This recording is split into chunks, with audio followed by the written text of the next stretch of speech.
Good evening, ladies and gentlemen, and welcome to Season 35 of the GTSRL Racing League. I'm your host, Paul Walsh, also known as TX141 or Britain a Spit, depending on what media you follow me on. And we're here at Autodrome Largo Maggiore for round one of what is hyped up to be an absolutely cracking season, and in fact, probably the best one you could ever ask for to end 2020 on.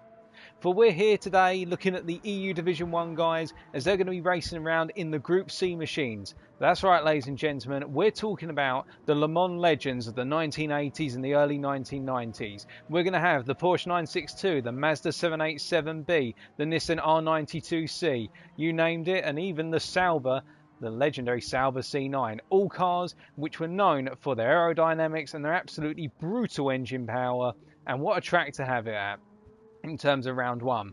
So without further ado, let's take you through the setup for today then, and let's take a look through the field.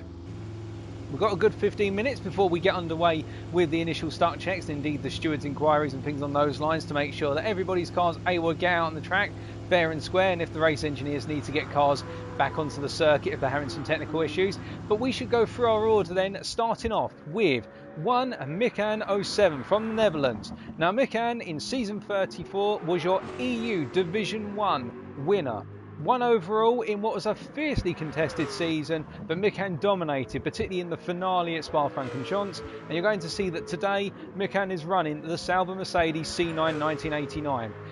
Fielding a very powerful V8 engine. The Sauber in general is seen within Group C and GT Sport as one of those cars which is not as strong down the straights as some of its competitors, but in terms of handling it's a very strong car, and with a good aero package you'll find that Mikan can be a very fast driver.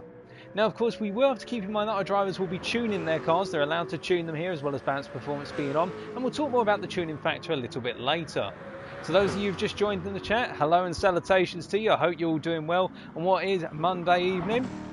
And well, as we go through, be sure to let me know who you're rooting for in the chat as we move on from Mikan and start to make our way over to his teammate for this season, and that is Eclipse. Let's just try and find Eclipse out on the field at this point in time.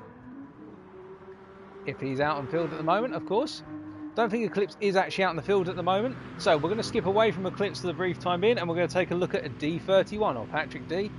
Now D is going to be running in the Porsche 962C 1988, a rather venerable car, and the secret to this car is its turbo. Particularly in third gear, the turbo of the Porsche 962C is one of the strongest in the Group C category within GT Sport, and that can really catch other drivers out. I know it myself, I've run it in another series where literally that third gear is an absolutely sublime gear, and it starts to lose a little bit at the top end in its fifth gear.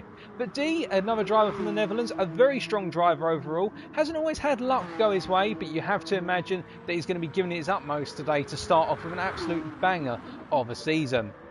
His teammate MDC, a good friend of mine, very lovely chap indeed, MDC, sitting in the pits right now. He's also bringing out the Sauber Mercedes C9. MDC's one of those drivers who's always competing for the top 5 positions, if not the podium. Very fast driver, didn't have the best of runs last time out at Spa in the season concluder of season 34, but you do have to imagine that MDC is going to have gone away from the previous season thinking to himself he could have done better, and he'll be back and kicking and fighting for this season.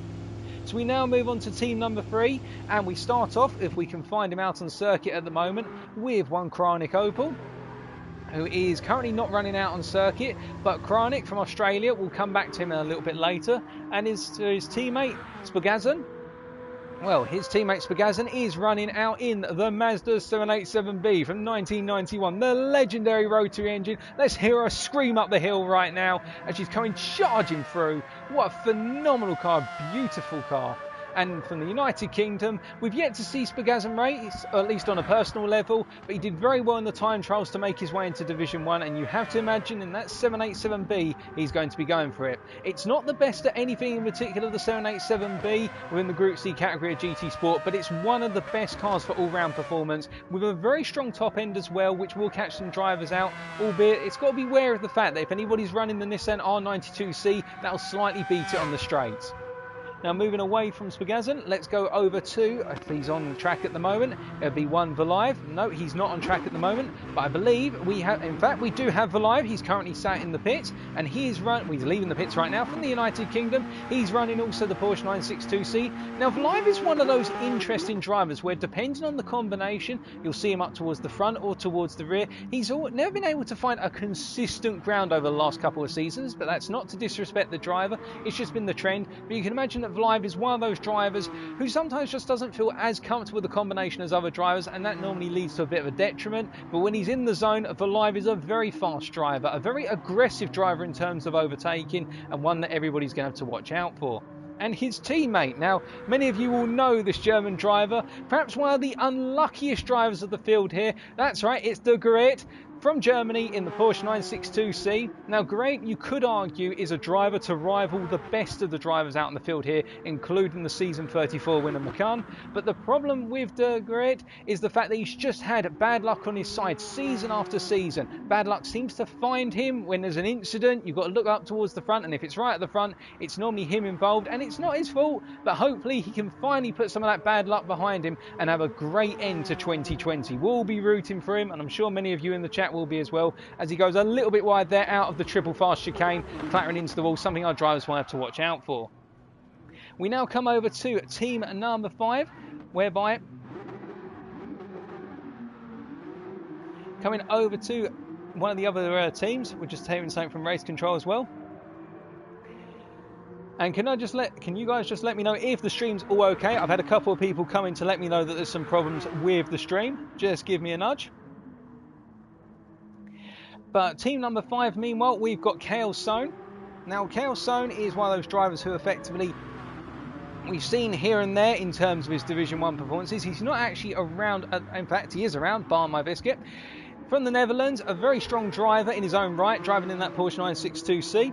And we'll hope that Kale Sohn can have a good run of results towards the end of the season here. He's been one of those drivers as well who's been flickering in and out from what I recall of Division 1 and Division 2. And really, it's a really nice time to see Kale Sohn in Division 1. He's been pushing so hard throughout the year to be up here, and well, we'll just have to see if he can pay dividends to the pudding. Now, coming away from Kale Sohn to Yaya777. Now, Yaya is one of those drivers who I'm personally rooting for in another league. He's currently running in the Manufacturer Series for Hyundai, and he's a very strong driver in that. But walking away from the FIA and coming to the GTSRL, Yaya is a very competitive driver running in that Porsche. We're alongside his teammate, and you can expect that the Brit is going to do well here today. Now, coming away from him, of course, we move on to ARC Iman, if he's around at the moment. If not, not to worry, we'll come back and give him his due dividends in the future. In fact, we'll do that. But we do have, at the moment out in circuit somewhere, we have from Austria, CSX's own Kleinitsky 1978, running in the 962C. Seems like that Porsche 962 is one of the favoured cars here, and I'll talk a little bit more about why that may be shortly, because of the track combination. But don't know too much about the Austrian. I do know that he's a very fast driver and representing Cosmic Esports, a very strong esports team within the world of GT Sport. You'll see a lot of the CSX drivers in those, not necessarily the top split lobbies of FIA, but towards the upper echelons of the splits, normally splits 2 to 5. You'll see them, and they're very good drivers. Had the pleasure of racing up against a good number in my own personal time, and wanted to see what Kleinski can get up to over the course of the race. Let's stop putting that extra K in his username. Now, moving away from Kleinzy 1978, we're coming on to Team 7, the final team running out on circuit today. And we'll start off with the Irishman that is Cosmic Esports at Dylan Cliff. Now, again, Dylan, not a driver I know too much about, running in that 962C, but also one of the, what I hear from other drivers, one of those dark horses of the field where he can perform to his utmost and do very well given the right circumstances and when he's on a roll. So we'll wait and find out what Dylan can get up to. And alongside him is Olaf Biscuit, who his teammate for this season, who's going to be running out today in the 962C as well from the United Kingdom. Olaf, another one of those drivers. We don't know too much about him based on previous results. We haven't had a chance to race alongside him. I think Olaf and Dylan are both going to be bringing something to the table here today. And we're just checking with race control if we've had any other items of note. No, nothing else from race control, so we are in a good spot. Now those are all of our drivers so far that we've seen out on the circuit.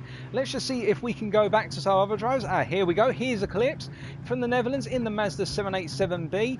Eclipse, a very strong driver, a very youthful in terms of his approach to driving fellow, whereby he really does go for it, perhaps sometimes a little bit recklessly in the eyes of other drivers, but you cannot take away from the fact that Eclipse is one of the up-and-coming drivers of Division 1. He's regularly been within Division 1, whether it's been in Season 33, 34 or 32, and we hope all the best for Eclipse tonight as he gets out there in the Mazda 787B. Giving it a little bit of a waggle from side to side, getting those tyres nicely warmed up, those medium tyres.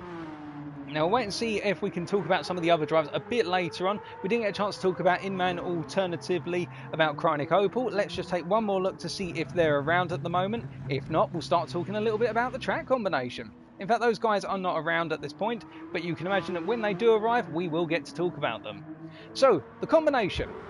Autodrome Logo Maggiore GP circuit. Now, immediately what you're thinking to yourself is, my goodness, is this a real world circuit? If so, what series race around it? Well, unfortunately for you, it's not a real world circuit. I'm one of those people who really wishes it was. It's a circuit which has a huge mixture of sectors, whereby Yaya's taking us through Sector 2 right now and doing a really good job of the flying triple chicane, if you will, of medium to high speed corners before coming into the high speed chicane here to conclude Sector 2 and now commence Sector 3. And the thing is, this track is split into two halves. The first two sectors are your technical sectors, which are all around as he goes through Big Banky Boy corner here for another time of asking. The first two sectors are the most technical ones. They're the lowest speed in terms of average overall speed, and they're the ones where you've got to absolutely nail the corners, get your braking points tuned on, get the right gear selected. And it's sectors 3 and 4 as he comes to the end of sector 3 and commences the final sector of the circuit, where it's all about carrying as much speed as possible into each and every corner and having that confidence to get on the throttle as earnestly as possible. As you can see, Yaya pretty much nails the final subset of corners before the final corner to complete the lap. Now he's just going to come through here and extend to the full width of the corner to charge across that finish line to complete his lap. And as we ride on board, we're going to switch to the onboard perspective here. So he's going to come down to turn 1, braking all the way down to second gear, perhaps even first gear for some drives before coming into the first of the hairpins of the circuit, the low speed hairpin of turn 2. Now he's coming out of here, he's going to get all the way over to the right and then snap the car over to the left in third gear, holding the car on the throttle before coming into turn 4 here. And now this is a very extended corner and he needs to be a bit tighter to the apex there to get the best possible launch, but you can use the track limits to your advantage there. He's now going to come charging down the hill to complete sector 1 into sector 2 now, braking at the end of the grey rumble strip here, trail braking into turn 5, the hardest corner on the circuit for most because it is such a misleading corner. You don't want to brake early, but you've got to brake early to steady the car.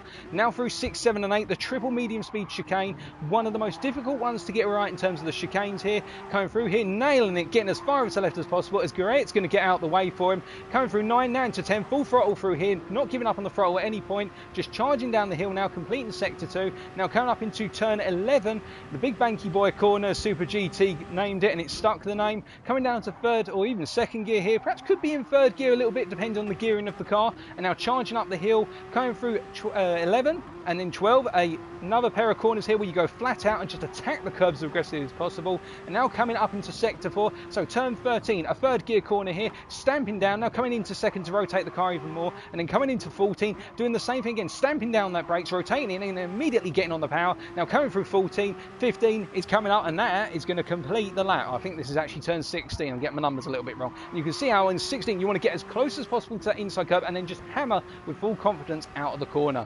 And that completes a very fast and aggressive lap from Yaya 777, and we're not even in qualifying yet. Now to talk about the outside of just the actual track, let's talk a little bit about the cars. Right, tuning's available. So what do you want to do in these cars? Well, these cars are made for downforce, so naturally that means that you have to be confident with these cars. You've got to believe that the car is going to go into the corner and just simply grip. When the tyres are worn, of course, that becomes a different factor, but you just want to go into these corners, full impact, full aggression, full attack. And the thing is, in terms of tuning the car, you know here, because of the length of the straights, the longest straight at this circuit is the straight that runs from the end of sector 2 to Big Banky Boy corner. But the thing about that straight is it's not going to be a straight where you can get up to your maximum speed. So the weakness of, say, the Sauber, alternatively the Porsche 962, is not going to be exposed here compared to, say, the Mazda 787 or the R92C from Nissan, where those cars have got the slightly higher top speeds. As we see, Spogazin gets a little bit onto the grass there coming into the subset of corners before the final corner. Now, the thing about it is, what you've got to consider is our drivers will probably be tuning their cars to get the best possible acceleration down onto the straight to Big Banky Boy corner, but they won't be looking for as much top speed here, simply because there's nowhere to go to the absolute extreme speeds. Now, of course, I say that, we're going to see as Pagazan, we follow him through here, you'll see what sort of top speed he's going to get to at the end of that run down into Big Banky Boy. It's going to be, in my opinion, approximately 190 miles an hour. If you're able to hit 200, it'll probably be with some slipstream, but you're not going to be hitting the maximum speed limit of, say, 230 miles an hour, which the Nissan R92C is known for. 232, if I remember correctly, is where the engine caps out based on the standard GT Sport tuning with 6th gear. The Porsche 962C, by comparison, caps out at approximately 224 miles an hour. The Mazda 787B caps out about 230. But again, with tuning, you can extend those gears and make them as long as you desire, but you won't want to do that. You'll want a car which enables you to avoid doing too many gear shifts, and that's what you'll see with a number of drivers. They'll do a lot of corners in the same gear as they enter and exit, such as 3rd gear or 4th gear, but you want to be up into your top gear to get that run down. Now, we're following the telemetry here. You can see 170 coming onto the straight, and now let's see how high he gets. And already he's heading into the upper echelons, and he's tuned his car. You can see how he's tuned his 5th gear, because he's only got 5 gears in this matter. He's tuned it for a top end speed of approximately 195 miles an hour. He might have wanted to go to 200 there just to give himself a little bit more in terms of the acceleration stakes on that straight, but the key thing to note there is already we're seeing that point where really your maximum speed down there, unless you've got a tow, is about 200. Now, coming away from Spagazan as we're following him through the corners. So then what else do you want to tune about the car? Well, you know you've got a lot of aero, so you might want to go for max rake if you feel as though you can't get the car rotated into the corners as well as you might want to. So that's where you've got the minimum possible ride height on the front of the car, but meanwhile the rear of the car is raised up by comparison. You can actually see that as we get those side shots of Spagazan's car, where you can see he's gone for that max rake, and the rear of the car is actually quite high compared to the front, and that will enable him to get better rotation in. Might also want to mess around a little bit with the downforce just to get the car to rotate through the corners a bit more, but again, not needing to manipulate them too much. And then some of the drivers will be playing around with the anti-roll bars, for example, to help invoke some understeer, alternatively invoke some oversteer in the car, but that starts to come down a bit more to personal preference in my opinion. But then again, I'm no expert on tuning by comparison with some people who may be sitting in the chat right now, maybe throwing out their own ideas. But that's the thing with these cars in particular, it's not about finding the car that's going to suit you after you've tuned it. You need to pick the car that suits you from the outset. Now for me, I'd feel comfortable personally running the 962C because it's my most practiced car out of Group C. So if I was going to tune it, I would be looking primarily at gearing rather than anything else. Other drivers here, such as Pagazan, you can note that he's gone for a bit of additional cornering, the fact he's gone for that max rake. But the fact is, some drivers won't have touched the tune whatsoever, and they'll just kept it as is because that's how they feel confident. And really, tuning is about getting the car to get the most out of the car, but also to get the car in a position where you feel most comfortable with it as well. Because at the end of the day, you can tune the car to be the fastest around the circuit in the most capable hands, but if you can't get it around the circuit, then it's not going to be winning any races. And I think right now, just take a look over to the corner here, not seeing any stuff from race control at the moment about potential stuck checks coming up. Just going to take another check through our race notes and our race briefing notes for today if we're hearing anything else. And in fact, I actually forgot to broadcast the advert in the GTSRL Discord. It's a rookie mistake, but that's finally been broadcasted in there. We're just taking a look at what's going on here. Yep, so we're just getting everybody into the voice chat at the moment. So what you can imagine is going to happen within the next 15 minutes, we are going to see some stuck checks. And also, let's talk a little bit about Cryonic Opel. So the Australian driver. So, Cryonic, what's there to know about perhaps one of the most notable and famous drivers within GTSRL at this current point in time? Well, Cryonic is one of those drivers who is phenomenal in terms of pace, and we saw that time and time again, particularly in season 33 with the Porsche series, where Cryonic was the driver who won the season by a small margin, much to the detriment of Dergaray. In the final race, it came down to the final corner on the last lap, if I remember correctly, where things went horribly wrong for the German. The Australian picked up the result as a result, and it was enough to give him the win. He's going to be running as one of the two drivers for Team 3 Cryonic, and he's one of those drivers who knows where to place the car. He's very smart in his overall positional play on circuit, and will really know where to place the car when battling other drivers to get the most out of defending, but at the same time not costing himself too much lap time. Running in that Mazda 787B here, so you can imagine that Cryonic could be on for a good one.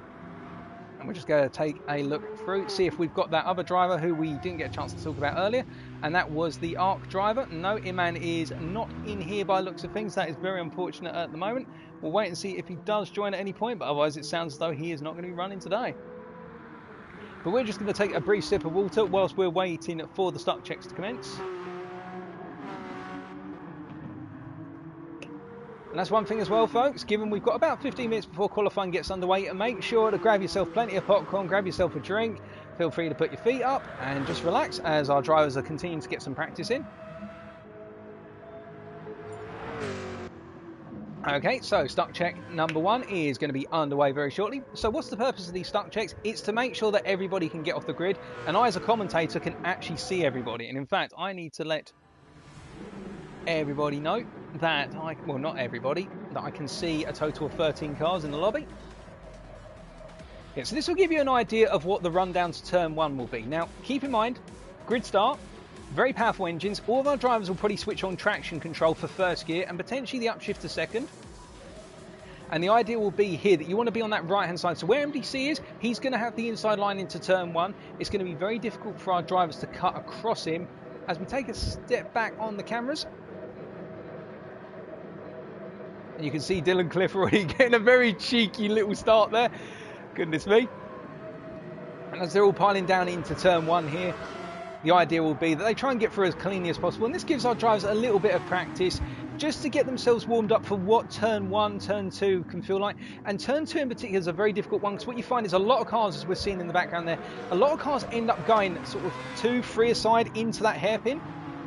And where you want to be as a driver, you want to be really on the right hand side. And we're just going to back out of the camera view there, so that way we can get the race sequence commenced. And everybody was able to pull off the line, and that is absolutely great news. That means that we haven't got any technical issues thus far. I get the feeling we'll probably be due for another stuck check in the near future.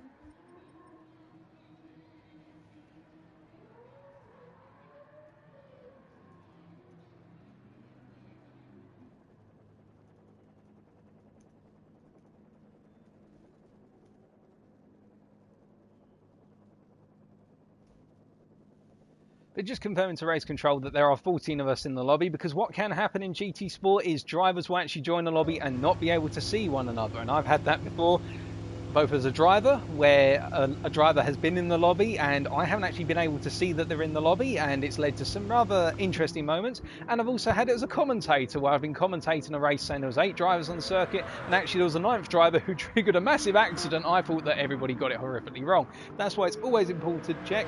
Yep, and Iman is currently not here. He's going to potentially be late, but it was a good start check, so that's all good.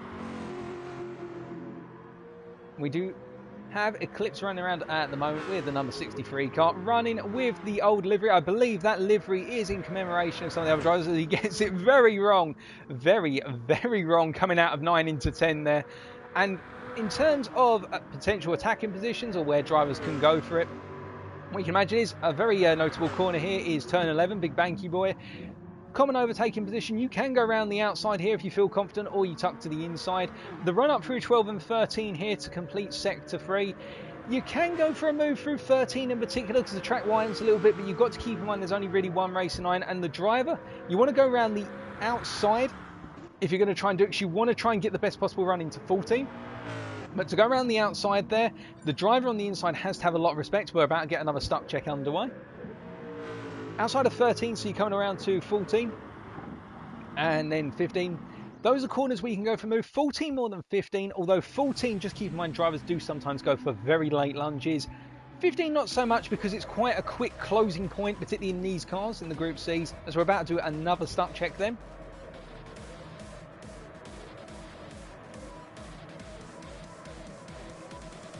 All of our drivers revving out their engines here at this point. Again, it's just more practice for our drivers to get a feel for what's it going to be like coming down into turn number 1.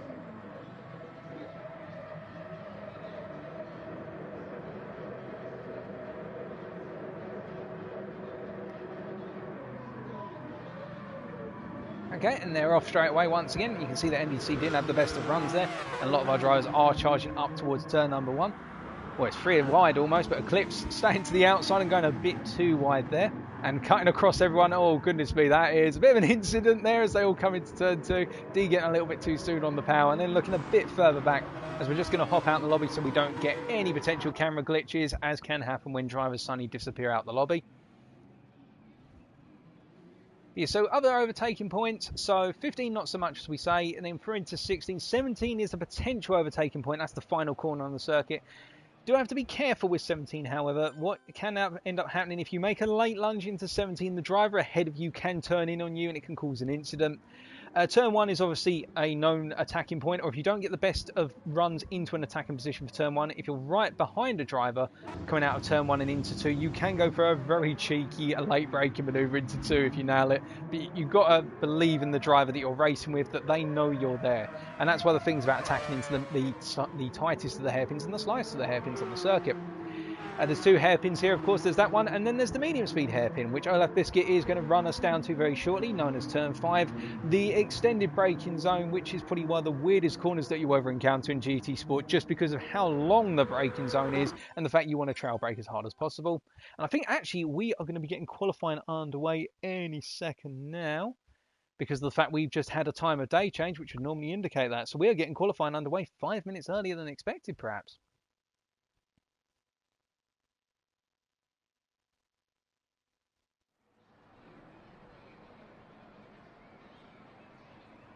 So we're just waiting to hear what is happening right now. I'm assuming our drive, well, there's going to be a flick back shortly. We've also got visible damage on now, so we get to see the Group C machinery get twisted, mangled and bent, although I don't want to see that myself, obviously. And we can see that some of our drivers are coming out right now. We're not hearing anything from control as to what is going on.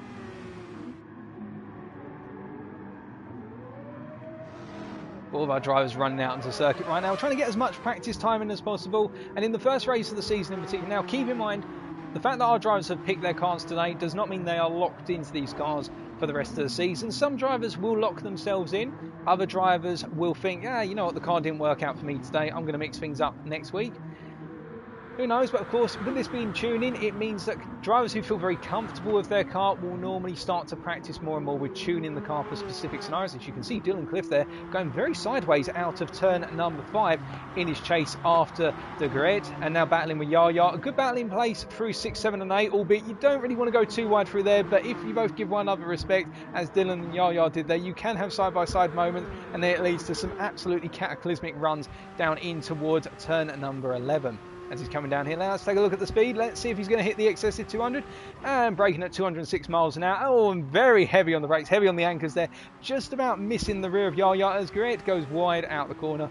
And he's cutting across the circuit there. And Dylan takes a little bit of emergency action, so to make sure not to clatter the front. And welcome to those of you who have joined in recently. In terms of joining and watching the stream, hope you're all doing well if you haven't been here since the start. We're going to be getting underway soon with some qualifying. One other thing we should point out actually with regards to this race, and indeed at least this race within the season, Slipstream has been set to weak. Now, what does that mean for those the uninitiated? It means that Slipstream will be triggered at 2.25 seconds away from another car. So you can imagine on the timing screens, if we were in a race right now, you'd see the gap between Yaya 777 and Dylan Cliff. It would be a certain time. Of course, it's going to be much less than 2 seconds because of how close Dylan's running to the back of Yaya, pretty much sniffing the rear end of his car. But the slipstream will be triggered at 2.25 seconds and the driver behind will start to feel the impact of the dirty air of the other car. So that will mean a huge gain down the straights because they'll naturally build up that speed, the hole that's being punched through the air for them by the car in front. But the flip side of the coin is they are going to be feeling the dirty air of the car in front through the corners much earlier than the real setting, which kicks in at 0.8 seconds. What that will mean as a result is that our drivers are going to have to get used to the fact that running into some of these corners, they're going to have to brake a little bit earlier or just get ready to deal with some understeer that's triggered within the car simply because of the dirty air of the guy in front. Now, the next question you may be asking is, what about the slipstream factor? Is it stronger as soon as you enter that slipstream zone compared to when we're on the real setting of 0.8 seconds? It is a little bit more powerful, yes. The idea behind weak is to try and get people to close as quickly as possible when they get into that slipstream zone. So it's going to be an interesting one because what it means is it should lead to, say if we've got a pack of 4 or 5 cars which are all within a second of one another, nose to tail, i.e. number 1 is a second ahead of 2, 2 is a second ahead of 3. It means that we should have packs of cars that actually stay quite close together over the race distance. We shouldn't be seeing anybody making a clear breakaway unless either somebody just literally has a huge pace advantage, alternatively there is an incident where one driver is able to break away from the rest of the pack where the incident occurred. But we're waiting still, and welcome to those of you who've just joined, as I've seen. So we're still waiting to get qualifying underway. Do not think that this is qualifying right now, folks. We have not had the confirmation to say that it is in the chat. We're actually going to hop out very briefly. We've not been given the go, go, go, go, go.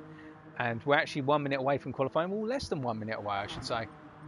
But we still have not seen Iman join, so I get the feeling that Iman's going to be joining at the very last moment, if he is going to be joining. MDC is just sitting there at the moment, parked up, having a peaceful time.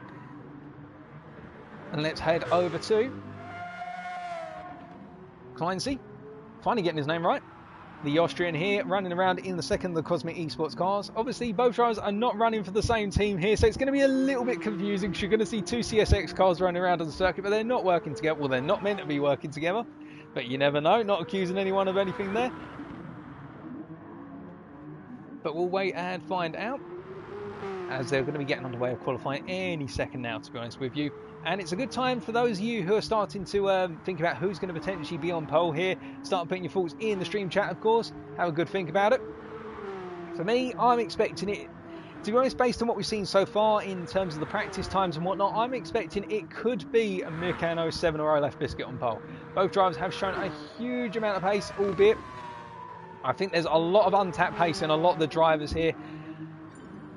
And indeed, we're going to get one more start check in and then qualifying is going to commence. So we're going to take one more sip of water whilst we've got the time to do so.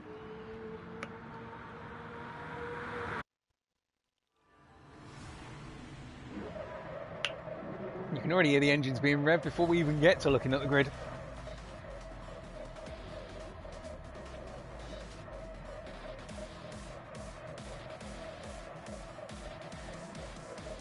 Now, one other thing to note about these start procedures as well is the fact that because of the need to use traction control, if you're going to try and launch one of these cars without traction control, the rears are just going to spin up because you haven't got a four-wheel drive system in any of these cars, as far as I remember. You've literally got all that torque, all that horsepower going to those rear wheels, which is why you want TCS on at least one, so you can pull off. And look how MDC pulls off relatively well there. Getting a bit of wheel spin. I think he might have switched the traction control, or just actually done that as a manual launch, but it was a good launch nonetheless. And you can see as a result, as Mirkan gets a nice big punt up the backside, that it means that MDC's been able to get through that, albeit Mirkan has rejoined onto his path, if you will, so he's had to back out of it. But you can see how many cars are going to go wide through here, and you can imagine what it's going to be like when the race actually kicks off, because our drivers try to take this a little bit seriously. It's no lie, they do take it a little bit seriously when they're doing these stuck check starts, but it's really in that ultimate start when we get underway with the first race that they start to take it a lot more seriously, and then the elbows start getting out a bit more. Now, in terms of the race format, so we've got 3 races for you today after qualifying. The qualifying session is a 12-minute session where all of our drivers head out on track. They've got fuel in the car. They've got 100 litres of fuel. They can choose to burn it. They can choose to just do laps with it. They've got medium tyres, only racing mediums available. And outside of that, what also must be considered is the fact, as we are just waiting to, I believe we've got qualifying underway now. It would be nice if we had an announcement. No, we haven't had anything so far, so I get the feeling that everybody's been told get out on circuit, then we're going to flip things over.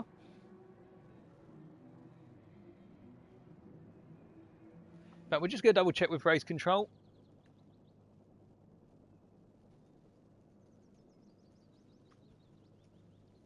Because it would be good to know whether we should start getting into analysing the times. Alternatively, we can indeed.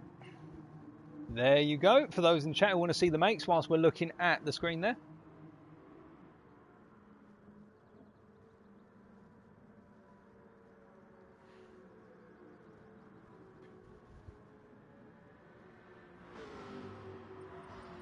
But we're just waiting to find out. I'm going to assume, ladies and gentlemen, that qualifying has started. So, in fact, you know what?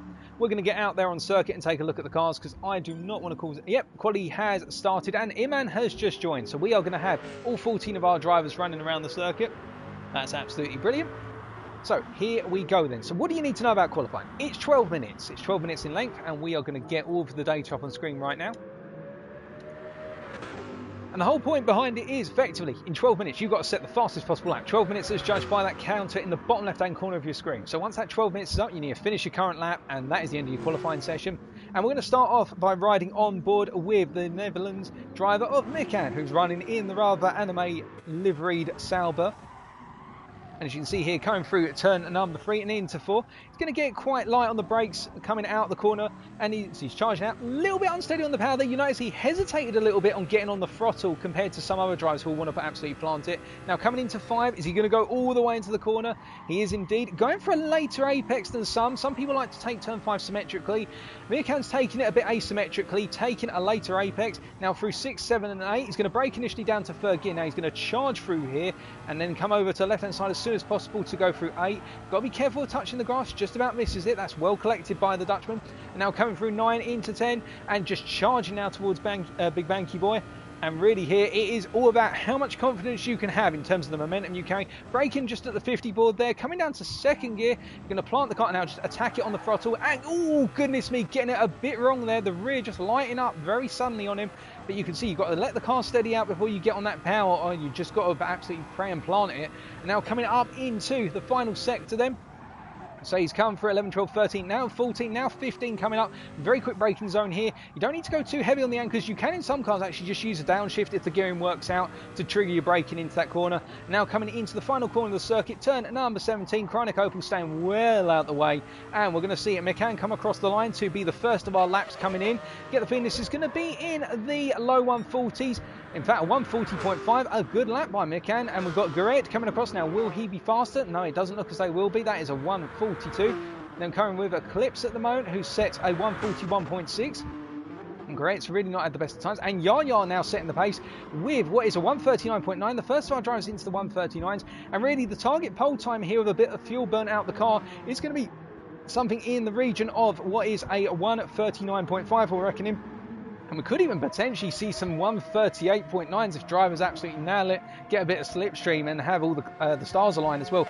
But you can see Clancy also doing rather well, hitting a 140.7, as we also got Spazgazan, who's come through in the Mazda 787, the fastest of our Mazda's drivers at the moment, with a 140.6.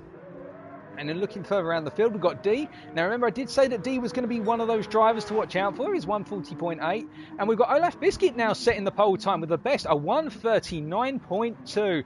Already, the prediction has come in, and we are going to be looking at 138s at this rate, ladies and gentlemen. There's going to be no argument about it. Olaf, if he's going to be the one to do it, well, fingers crossed he can do it. As Dylan also sets 4 attempts down on 139.7, very close to those 139.6s. And you can see our drivers have spaced out as per the rules and regulations. They're not permitted to grab a slipstream. But of course, if a driver's butchered a lap and tries to get off the racing line, you might very quickly tuck in behind that driver just to get a tiny sniffer slipstream. But really at the moment, Olaf has set the pace in terms of qualifying times. And we've got Cal Sohn from the Netherlands now coming through. And actually, Kelsohn not doing too bad, albeit probably wishing he was a little bit faster at this point. Well, 141.3, and you can see that he is going to be in that distant tow of Clancy coming up into Big Banky Boy, and let's see how he responds. He's got traction control, which will help him in terms of getting on the power. It won't spin up the wheels as much, but it also means that his acceleration will be delayed, particularly on the straights, because the traction control interrupts the downput of power. And also, there is this ongoing argument in GT Sport as to whether traction control causes more tyre wear or not. Still needs to be tested and confirmed. Some streamers say it will, some streamers say it won't. We won't get involved in that debate today. But we're just going to follow Kelsohn across around the final couple of corners here to see how he improves. He seems to be on an improving lap. Can he be targeting a 140.9 here? Quite possibly, albeit he was only up by a tenth through Sector 3. And we see that Clancy's coming into the pits to put on a fresh set of rubber. And coming across the line, Kelsohn does not improve, interestingly enough. And I think that our drivers, as you can see the tyre wear chart in the bottom left-hand corner of your screen, our drivers are only really going to have their tyres good for one, perhaps the second lap if they feel very comfortable in the tyres. But really, it's about just trying to absolutely nail a lap on the first out lap that you properly have. So, on the first lap you have, you don't want to put too much wear through tyres, just get them warmed up and then nail that one lap, because these tyres are going to go off, particularly if you start skidding sideways in these cars, which if you tuned it the wrong way or your preferred way, you could have a tendency to do that, become the drift king of Autodrome Largo Maggiore. Now we're following Eclipse through here. Eclipse running up the hill right now, coming through 12, running a little bit behind Great, probably getting a very distant tow, if any at all. Not really noticeable in terms of the driving style, whether it's been affected. I think he's just about too far back in order to pick up a distant tow, but not improving right now from his 141.4, but he's got one more sector to improve upon it. And Olaf has definitely been setting the pace, still on that 139.2. We're going to see how Eclipse does. Does he improve from his current P10 with half the qualifying session to, well, just under half the qualifying session to go? As we can see, Gueret goes very wide, and Eclipse does as well. Now, you've got to be careful about running wide out there, as Gueret gets it horrifically wrong coming out the final corner there, and Eclipse does not improve, dropping off by a tenth. Now coming over to AMDC, of course. Let's see if he's going to improve. He's on a best at the moment as he's running around in the Sauber. And the Sauber Mercedes C9, run on 142.6, not really had the best of qualifying sessions at the moment, and you do have to wonder whether MDC has tuned that car more for the handling aspects more rather than the straight line speed, which is to be expected perhaps, albeit we have seen a variety of cars here today. Definitely on the improvement right now, so perhaps his opening lap was not that good, he just didn't feel too planted. Missed the apex there out of 14, coming into 15, gets it quite well planted on 15, just got to be careful on that exit, but he manages it very well, manages to keep the car in good check. Now coming through 16 and into 17, is he going to nail it here on the inside? Gets a good run on the entry curb here, and in fact that's rather good. Could have perhaps opened the steering up a bit more and would have gained 1 to 2 miles an hour coming out the final corner, but the net result is an improvement to a 142.3. Good on MDC, doesn't gain any places, but you can see that the pace is building in the Brit. Now looking around the field, we have still got Krynik Opel. Actually quite a shock there. Krynik Opel as the live goes off the circuit at turn 5 there, not having the best of runs, perhaps just experimenting with his braking points, as Krynik Opel actually has jumped up now quite significantly, and we did miss that off camera, but he has improved to a 140.4, putting in provisional P4 at the moment, but he's got 5/10 of a gap to Yaya 777 in third right now, and you do have to wonder at this point whether it is going to be a contest between just 1 or 2 drivers for that pole position, and then the rest of the field are going to bunch up. I mean, you can see that there's a sizable gap between our leader and then P2, and actually Olaf is doing what used to be the common theme of FIA race in 2019, running around in first gear, holding just off of 50% brake. Normally you want to hold it somewhere in the region of 20 to 40% on the brake pedal, just to be able to burn off some fuel in first gear, holding that throttle fully down. It's not what you should do in a real car at this point that's out now, in case you try it in your little Golf GTI tomorrow, but you can do it in GT Sport to burn the fuel off, and that's what Olaf is doing to get rid of fuel. Same with Dylan Cliff, because they know they've only got 1 or 2 laps remaining. They're both getting off the racing line when they see other drivers coming from the radar, but that's how they're trying to get as much fuel out the tank as possible before they go around for a lap. Ark Imman now, let's talk a little bit about Imman. He is a British driver here, and Josh Imman, running in the Porsche 962C, late to the party tonight, but a very, very fast driver. Watch out for him. He's set a 140.5 so far, and literally a 1,000th off the provisional P6 as set by D. Well, that's dropped to P7 now, as we see that Kleinse has jumped to P2 with a 139.6. Just shy of 4/10 off of Olaf Biscuit's time, but you do have to wonder whether we're going to have a contest for trying to jump into those 138.9s. As we hop back right now to Imman as we follow him around, let's see whether the British driver here can get a good lap now together.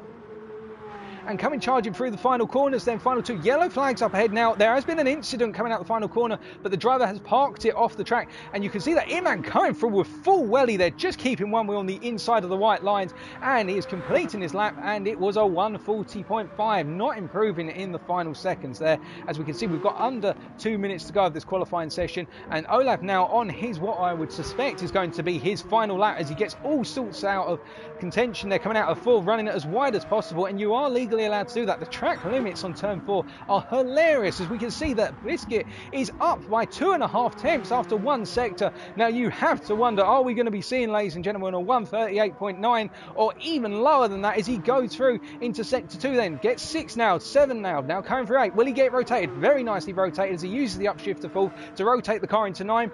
Charging full throttle here, no hesitation, and we're going to ride on board for the rest of the lap here, give you that feel of how quickly he's going to be coming up to these braking zones. He's going to be hitting about 200 miles an hour, 203 as he brakes the 54, coming down to second gear, very aggressive on the brakes there, using as much braking force as possible, and settling the rear, coming out big banky boy, now up into 12 and 13, absolutely hammering the throttle here. He's going to cut as much as the curve through 13, although some drivers have cut it a lot more. Now coming up into 14, he's over it almost a second faster than his previous time. This is going to be a godly lap if he nails this. Goodness me. He's going to be coming out the final 2 corners before the final corner, going to be coming up to turn 17. There's yellow flags out on circuit. There's a car parked well off, so it's not going to distract Olaf, I don't think, and he's going to come around now. Now what is this lap going to be? Is it going to be a 138.2? I mean, goodness me if it is. And it is a 138.0. Now, will Dylan respond to that? That is a ferocious lap, and Dylan responds with a 139.2. It's nowhere near. And then Kleinse's coming across right now. Well, in fact, Clancy's not coming across at all, so that was a different car in the rear of your camera shot. Clancy, will he be able to respond here, as there is just 10 seconds remaining before qualifying finishes? And that is an absolutely absurd lap by Biskin. You have to wonder where he's going to be kicking himself for the 37s here. I don't think Clancy is having much of a response right now as he comes through. He's got 2 temps up, but this is nowhere near in the calibre of Olav right now, as he's running down in towards turn 11. And a number of our drivers now started to park up off circuit, getting well out the way. And you can see the Mazda 787B in the background getting well out of the way of Clancy, knowing that Clancy's on a much faster lap as he's coming through. Charging through there to 13, cutting as much of it as possible. Only a 10th and a half up now. You can see that cut didn't always work out for him. It doesn't always work cutting 13 as much as you can cut it. Through 14 into 15, rear end just jittering a little bit there. I think it's going to be a contest to see whether he's able to match his Cosmic Esports teammate Dylan Cliff here and snatch that place alongside Olav on the front row as he comes out the final corner using the full track limits, full confidence, full flair, and now charging across there to complete the lap. It is a 1:39.5 and not an overall improvement in terms of position, but does help cement his position in terms of P3 if he can hold on to it. Now, have we got anybody else on the circuit who is going to be contesting him? Not Yaya, not D. We've got Mikan running around on a lap right now on a 140.0, and I think Mekan's going to be trying to get himself into those 139s as he gets it all sorts of wrong coming out of Big Banky Boy. Just a little too soon on the power by comparison with the steering lock by looks of things, and I think for Mekan that is going to be game over too soon on that lap. We've got a couple more drivers coming through at the moment, including Chronic Opal. Now, will Opal improve as he uses the full rallycross section of the circuit, improving to a 140.3, and Opal showing a major improvement there in terms of 3 tenths, well, not 3 tenths, my apologies, by a tenth, but getting it all sorts of wrong out the final corner, but still making it to the end. And with qualifying about to finish, I think that is everyone, as Dylan is parked up at the end, and it was Mikan who comes across the line to complete qualifying, and Mikan does not improve after that rather scatty incident coming out of turn 11. So with that, what we're going to do, we are just going to show up the timing screens here for our stewards where they can have a look. So pole goes to Olaf Biscuit with a 1:38.0, an absolutely phenomenal lap. And I think Olav will be wondering, I'm going to have to ask Olav after today's race whether he was going for that venerable 1:37.9, because that was sensational. Alongside him on the front row of the grid will be Dylan Cliff from Cosmic Esports with 1:39.1. The gap to pole absolutely huge by 1.1 seconds. Behind him will be his teammate in terms of Cosmic Esports, but not teammates in this championship. That is Klein C 1978 from Austria with a very respectable 1:39.5. 4 tenths down on Dylan, and then it is a 10th and a half to Yaya 777, who'll be lining up alongside him in the Porsche. Then on the third row, it will be D31 with a good 1:39.9. And alongside him will be Mikano 7, the first of our 1:40.0s there, running in that Sauber C9. And then we're coming on to the full throw grid. It will be Arx Iman, who joined late, but setting a 1:40.066 and only 400ths off of McCann's time. Very impressive lap there by Iman. And alongside him will be Australia's Chronic Opal with that 1:40.3, also in the Mazda 787B. And you can see he's parked up alongside his teammate there. Then on the fifth row of the grid, it will be Kelsohn from the Netherlands with that 1:40.6, running out in the Porsche. Quite a bit down on his teammate here, but I think Kelsohn will be happy with that performance. And then, speaking of teammates, parked alongside his Australian teammate right now is the Brits Bagazan with a 1:40.6, and they'll be happy with one another, seeing the fact they're quite close to one another in terms of pace, and they'll be able to work together, not necessarily in terms of team orders or anything like that, but they'll be able to use one another as pace cars over the course of the race distance. Then jumping on to row number 6, it'll be Elite Eclipse and De Grid. And then on the final row of the grid, it'll be Valive 19 and MDC. So that is going to be your standing order, if you will. And the guys really showing that there is a very close run from P4 all the way to P11, what we would argue. It is a very close, well, not P11 necessarily, but to P10 in particular, it is extremely close. And then the guys from P11 to P14 just not having the best of days today. And perhaps it's not their best combo, and perhaps they're still finding their feet. But we will wait and find out. We're just going to stay here looking at the cars for the time being. Oh, goodness me. And I'm being informed by one of the technical guys, one of the mechanics for the Mazda 787 drivers, that I'm mispronouncing the driver's name in terms of Spagazan. I'll wait and find out what the correct pronunciation is shortly.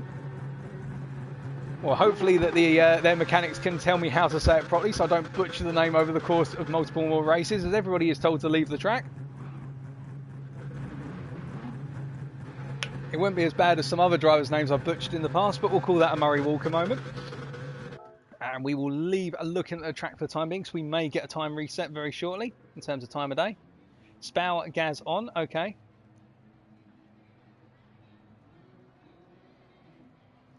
Well, we'll use the...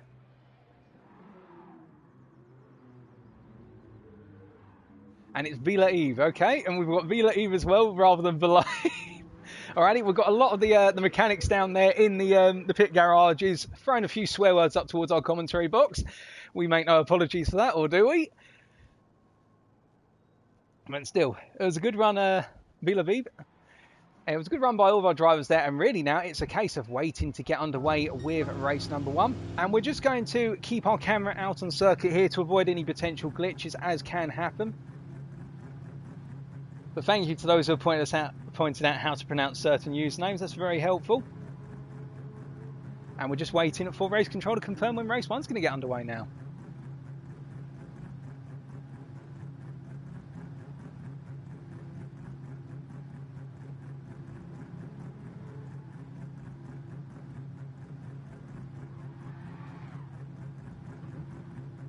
In the meantime, I guess the big question is, do we expect that it's going to be one driver running away from the field? Well, the question you've got to ask yourself is this. Does he get the launch right? Does he get the run into turn 1 right? Does he get the run into turn 2 right? Somebody might go for a rash move, knowing that it's the only way to beat Olaf Biscuit into turn 1. And remember, the way it works here is race 1, the grid order is determined by your qualifying position. Race 2 is determined by the finishing order of race 1, where it's literally you finish first in race 1, you're going to be starting first in race 2.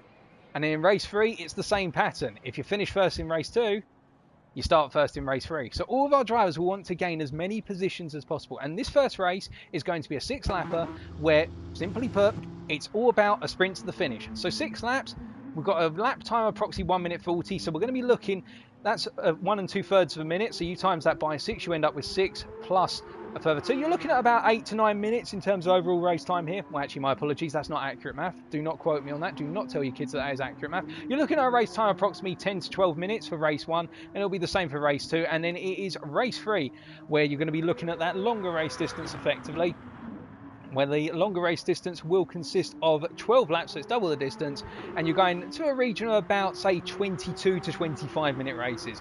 And that is where it's going to be a whole different realm of absolute running, because then it starts to become that strategy element. The tyres start to get more heavily worn, and the thing with these cars is you have to know when the tyres are going, because if you get on that power too soon in one of these cars, the car isn't going to care. It's just going to send you off the circuit, because lighting those rears up is going to be the equivalent of saying hallelujah to hell.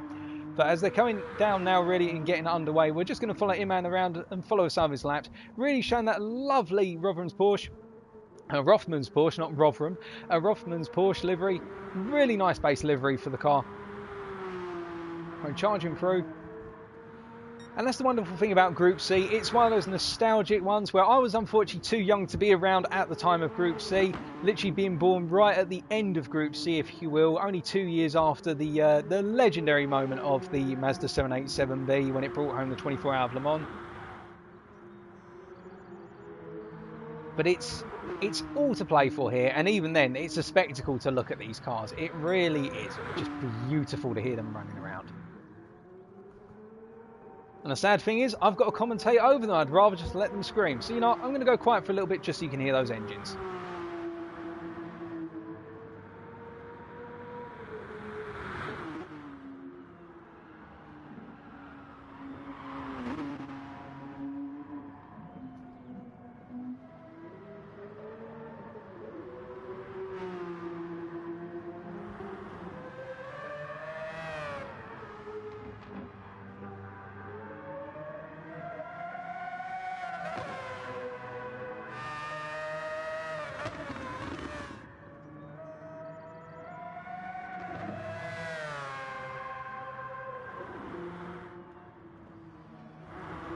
Beautiful engines. Let's just see if we can quickly find ourselves a Sauber that's running out on circuit, because it's only fair we let that Mercedes Sauber engine have a roar as well. But if we can't, not to worry. I think, in fact, everyone's been... Oh, hello, here is Eclipse doing a little bit of off-road rallying.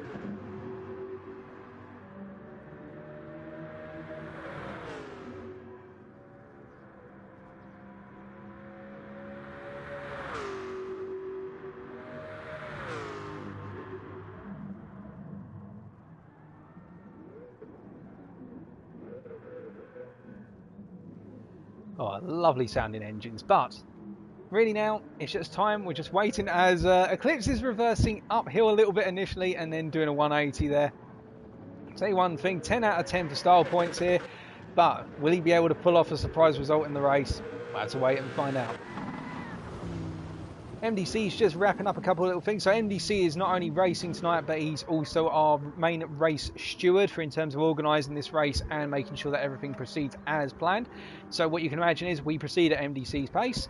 And, well, we should all give a quick round of applause to MDC for the fact that this is his first time hosting a lobby for the GTSRL. And he's doing a great job so far. And we hope and we know he's going to continue to do a great job throughout the night, because he's an absolute champ. He was my teammate back in season 34, where we didn't have the best of runs, but we had a good laugh. And we had some hilarious battles when we were meant to be working together as teammates, and some incidents as well. But he's a great guy, MDC, and be sure when he live streams to check him out, because he's a great guy. But besides that, really now, personally, what I'm going to reckon, it's not all going to go the way of Olaf Biscuit unless he absolutely nails the launch, because you've got a number of cars behind which could be just as ferocious. And the Saubers are quite strong as well, and that's the thing about the Sauber, it's got quite good launch control. The Porsche is one of those cars where once it gets going, it really builds up a lot of momentum in those lower gears. The Mazda, perhaps not as strong as some of the others in terms of that initial start, but you can imagine when that really gets underway, particularly through sectors 2, 3 and 4, that's when the Mazda's going to come alive. The deeper and deeper it goes through the track, at that point it'll come alive. The Porsche, I think, is going to have the strength through sectors 1 and 2 by comparison, and the Sauber is going to be the stronger car in the sectors 1 and 2 by comparison with everyone because of its handling.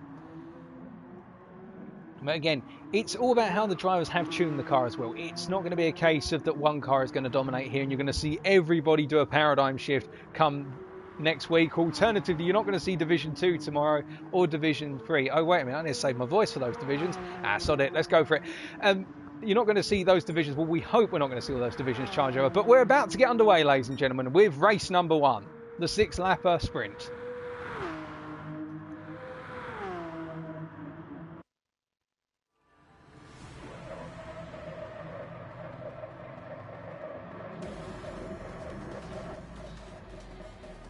So on the right, it'll be Olaf Biscuit, and on the left, it will be CSX Dylan Cliff. Who's going to get the best run, or are we going to see a surprise further back? Perhaps some Mikan 07 in the Sauber Mercedes on P6.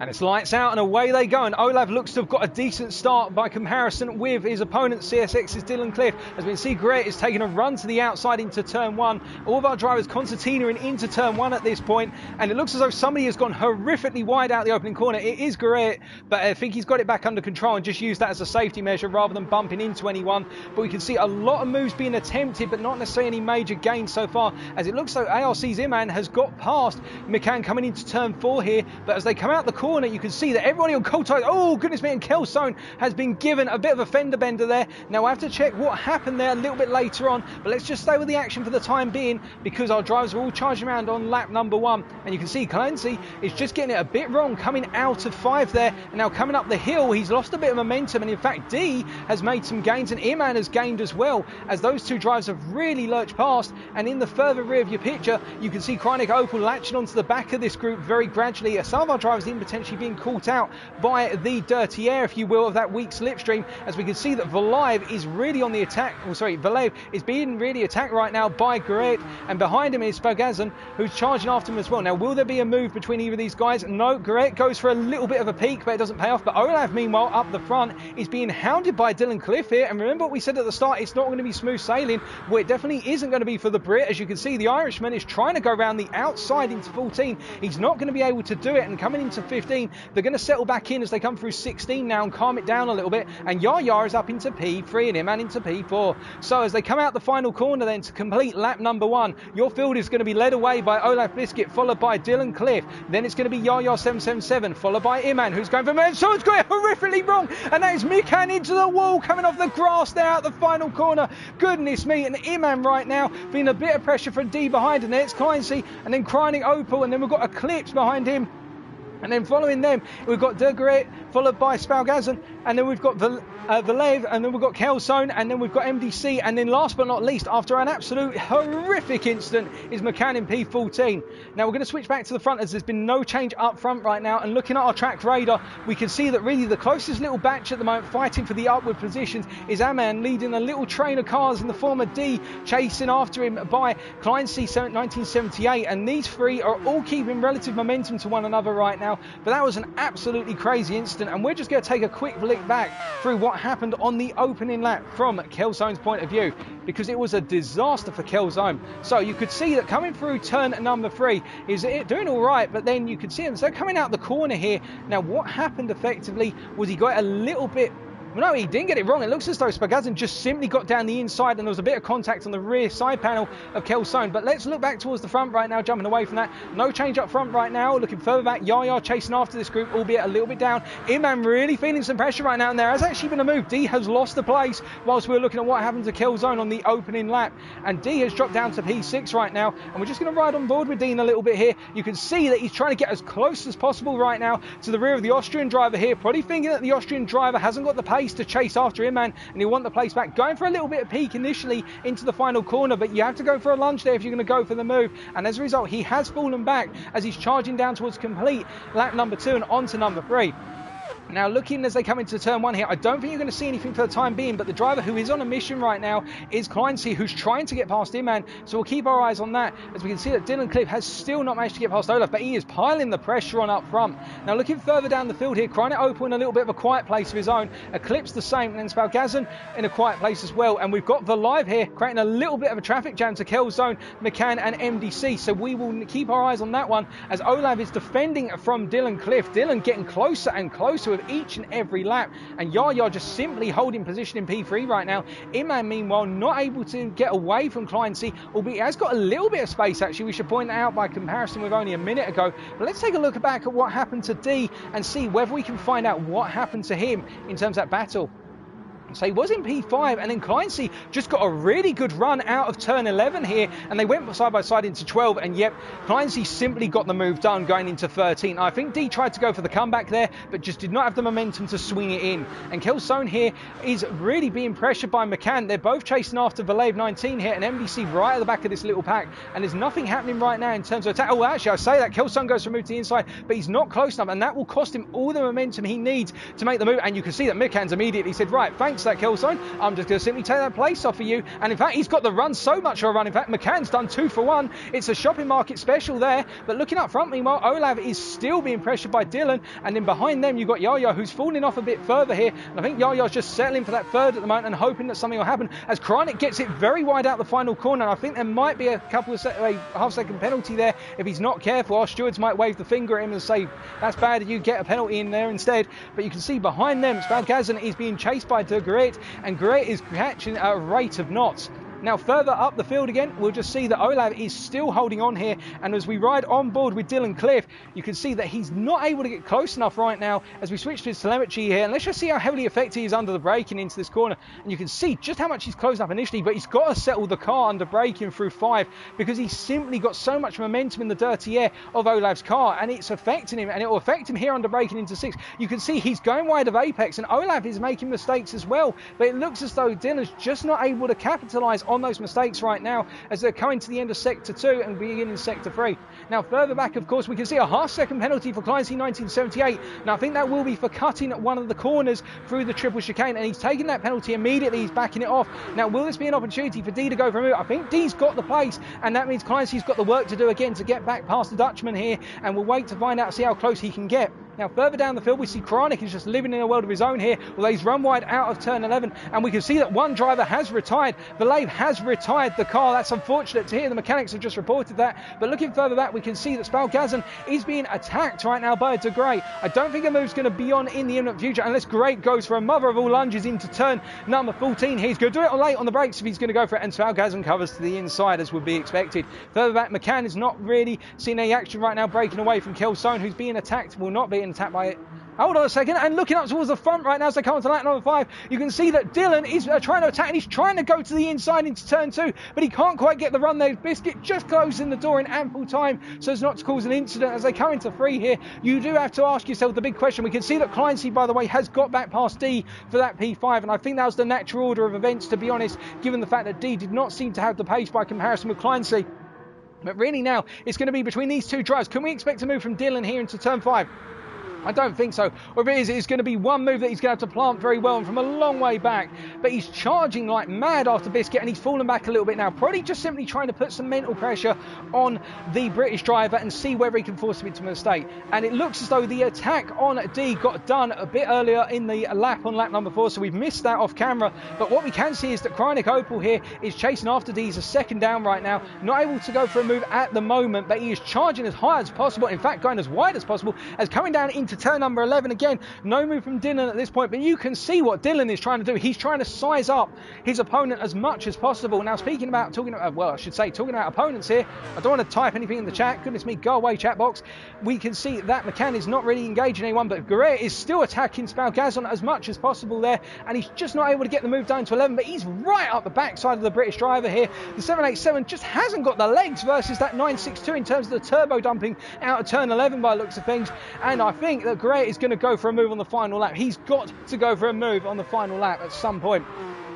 Now, looking up towards the front as they come onto the final lap here, we have to wonder whether Dylan is going to go for a late lunge or he's going to save it right to the last hour in terms of going for the move. We're going to keep our eyes on it for a little bit, but we shouldn't forget we've got other drivers racing here, as Yaya, I think, is safe in P3 with 1.6 seconds to Inman. Inman likewise, but Kleinsee, well, in fact, all of our guys in the run from P3 down to P6, all in a world of their own, plus P7, and then you've got to look quite a way back for any action. And Spalgazan being attacked by De Grey. Grey going for the cutback here through 2 and just getting a bit too soon on that throttle as we look away from them for the time being. And coming through turn 5 right now, you can see that Olav is still not being overly challenged by Dylan Cliff in terms of a move. I'm wondering if Dylan is trying to save up all the momentum for coming out of 8 and then the run down into turn 11. Surely that's what the Irishman's got to be going for here, because it's his main opportunity, and then he can drive defensively for the rest of the lap. Now, how soon will Olaf go defensive here? That is the big question we've got to ask ourselves here. As you can see, he's immediately pulled over to the right. It's going to be an absolute cracker on the brakes. Dylan's going to go for it, under braking into 11,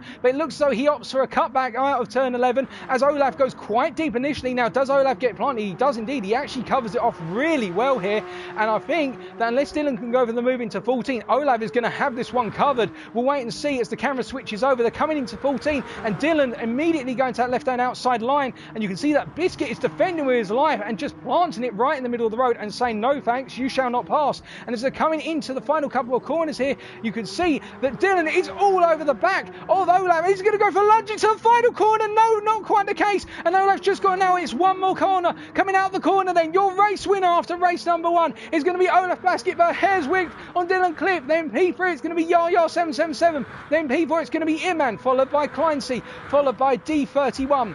Then bringing it home in a bit of a lonely P7, but respect for getting the 787B up there is Chronic Opel. Behind him, Elite Eclipse in P8, then Spalgazan in P9, followed by De Grey in P10 with a half-second penalty. The McCann in P11, then MDC 3755, having got past Kelsohn on the final lap. We didn't see that on camera, unfortunately, and Kelsohn coming home in 13 of our running cars.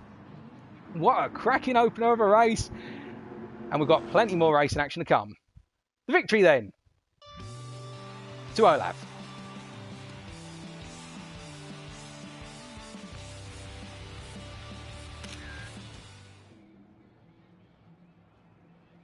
So after race 1 then, we'll just flick up the results screen at the top, so that way for our stewards they can see the results, and if they've got any problems or want to see the fastest lap, they can tell.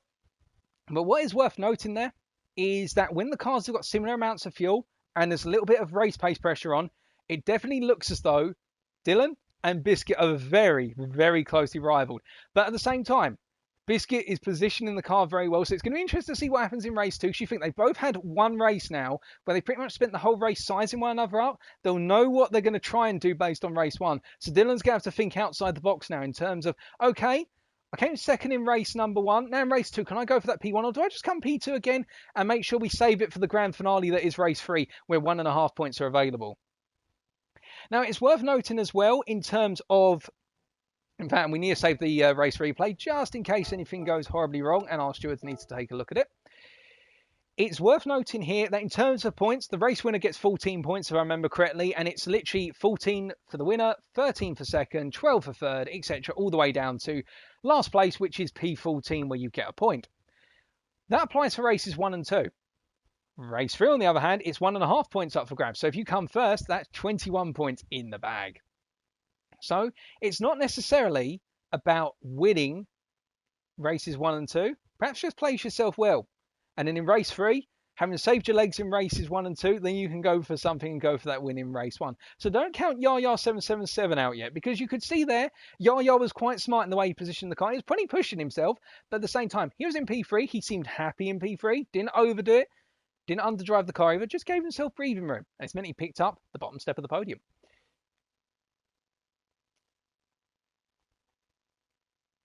But with that, we are going to take a quick sip of water, and we have got a little mini break.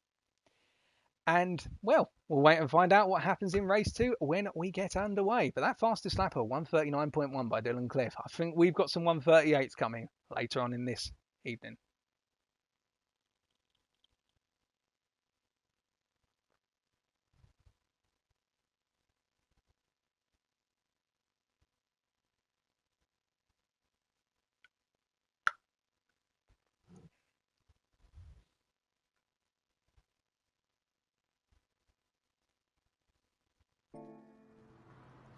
Now, another thing to note as well, for those of you who are probably thinking at this point in time, what other information can you as a driver get out of running race 1? Well, obviously, all of our drivers, well, a good number of them at least, although we do hear rumours of the no practice squad that roams the halls of the GTSRL pit hall, whereby they don't practice for anything, they simply go in there and win every race they don't practice for, but as soon as they practice, they lose. Race 1 and races 2 are a good gauge of tyre wear, because you'll know that you've done a bit of fighting, so you've done some extra wear into the tyres. It's something that doing sort of practice stints where you're out on a track by yourself, it can't teach you that as much. Where you've had to do some heavy braking for 1 or 2 corners, perhaps you got it wrong under a bit of pressure. As you can see, Clancy's practicing running in the dirty air of Yaya's car right now. But you get used to that tyre wear, and it enables you to build a picture of, should I change tyres when I come in for my mandatory pit stop, or should I just simply come into the pits and come back out in race 3? Because remember, our drivers have to go for that mandatory pit stop. Now, what we saw in race 1 was that there wasn't too much tyre wear, to be honest. There was a bit creeping in. So is it needed in terms, do you need to change your tyres? Well, it's once you start getting to that point where the tyres go about, well, we've seen 6 laps, tyres aren't too heavily warm. So when you get to about 8-9 laps, I suspect that tyre wear is going to start to kick in a little bit, particularly if you have sideways moments coming out of Big Banky Boy, such as Yaya did there. That's when that tyre wear could literally undermine your race. So our drivers will be thinking about that. The pit time loss here is approximately 8 seconds. So our drivers are going to be thinking about that in the back of their minds as well, because that 8 seconds is important. The good news, however, for our drivers when they go in the pits is that the pit exit is right onto turn 1. You are literally in the braking zone of turn 1 and you have the inside. So it means if your rival comes charging up your right hand side, you can literally lunge yourself into the corner if you feel so daring not to cause an incident, but get it planted, and you can literally say, no, I'm going to defend my position because the pit's just sent me out. So we'll wait and see.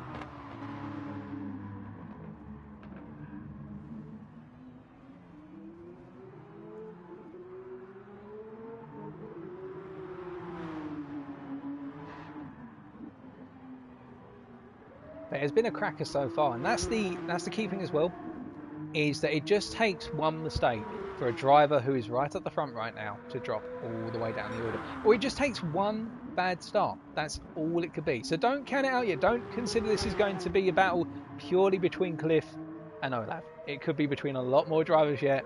And this man I've got my money on right now. I think we could expect a couple of surprises from Yaya as we go deeper into the race.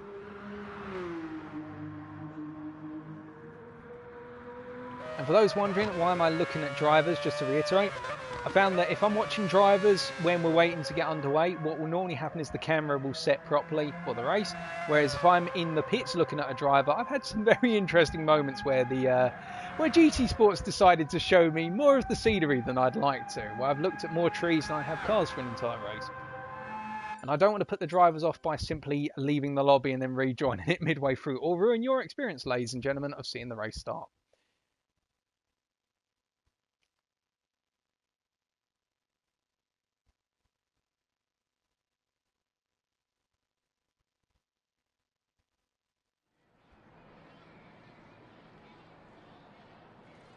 So we've now advanced to 11:30 in the morning. So we've got some fine weather now. We've gone from cloudy weather to fine weather.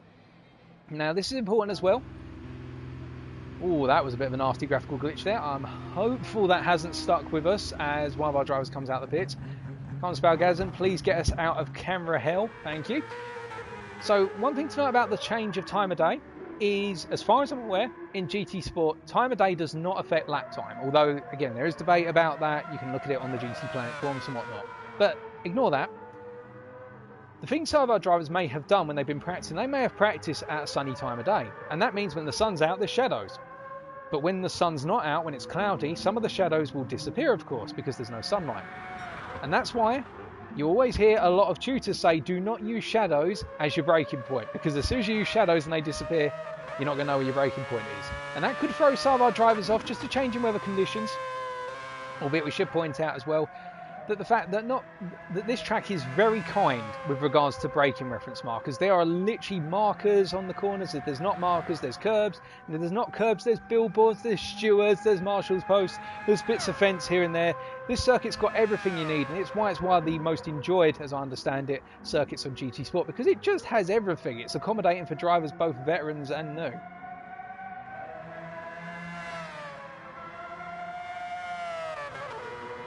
But we're really waiting to get race 2 underway.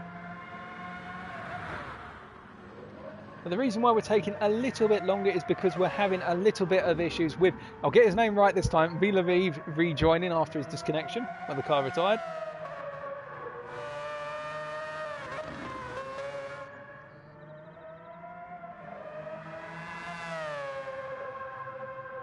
But really we're just hinging on whether GTSRL's team can get the car out on the circuit right now for race 2. As we can see, Spalgazan having to take a little bit of emergency braking action there as Yaya is ejected onto turn 1 right in the path of Spalgazan. And that's our point right there with regards to that pit exit, how it works for the driver who comes out the pits in a battle. But I think we are shortly going to be getting underway with race number 2. I don't think they're going to be able to get GTSRL's car out on the circuit, unfortunately, which is sad because we do like to see all 14 drivers out there. And of course, he could be back for race 3.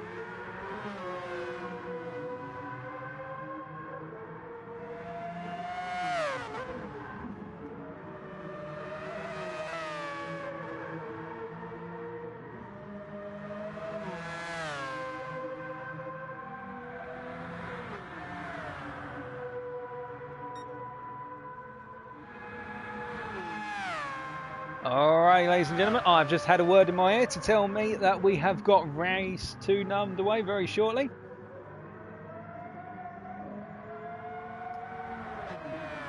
MDC's just finishing the finishing touches on the lobby, and then we're going to be cracking, and here we go, the countdown commences. So good luck to all of our drivers, and well,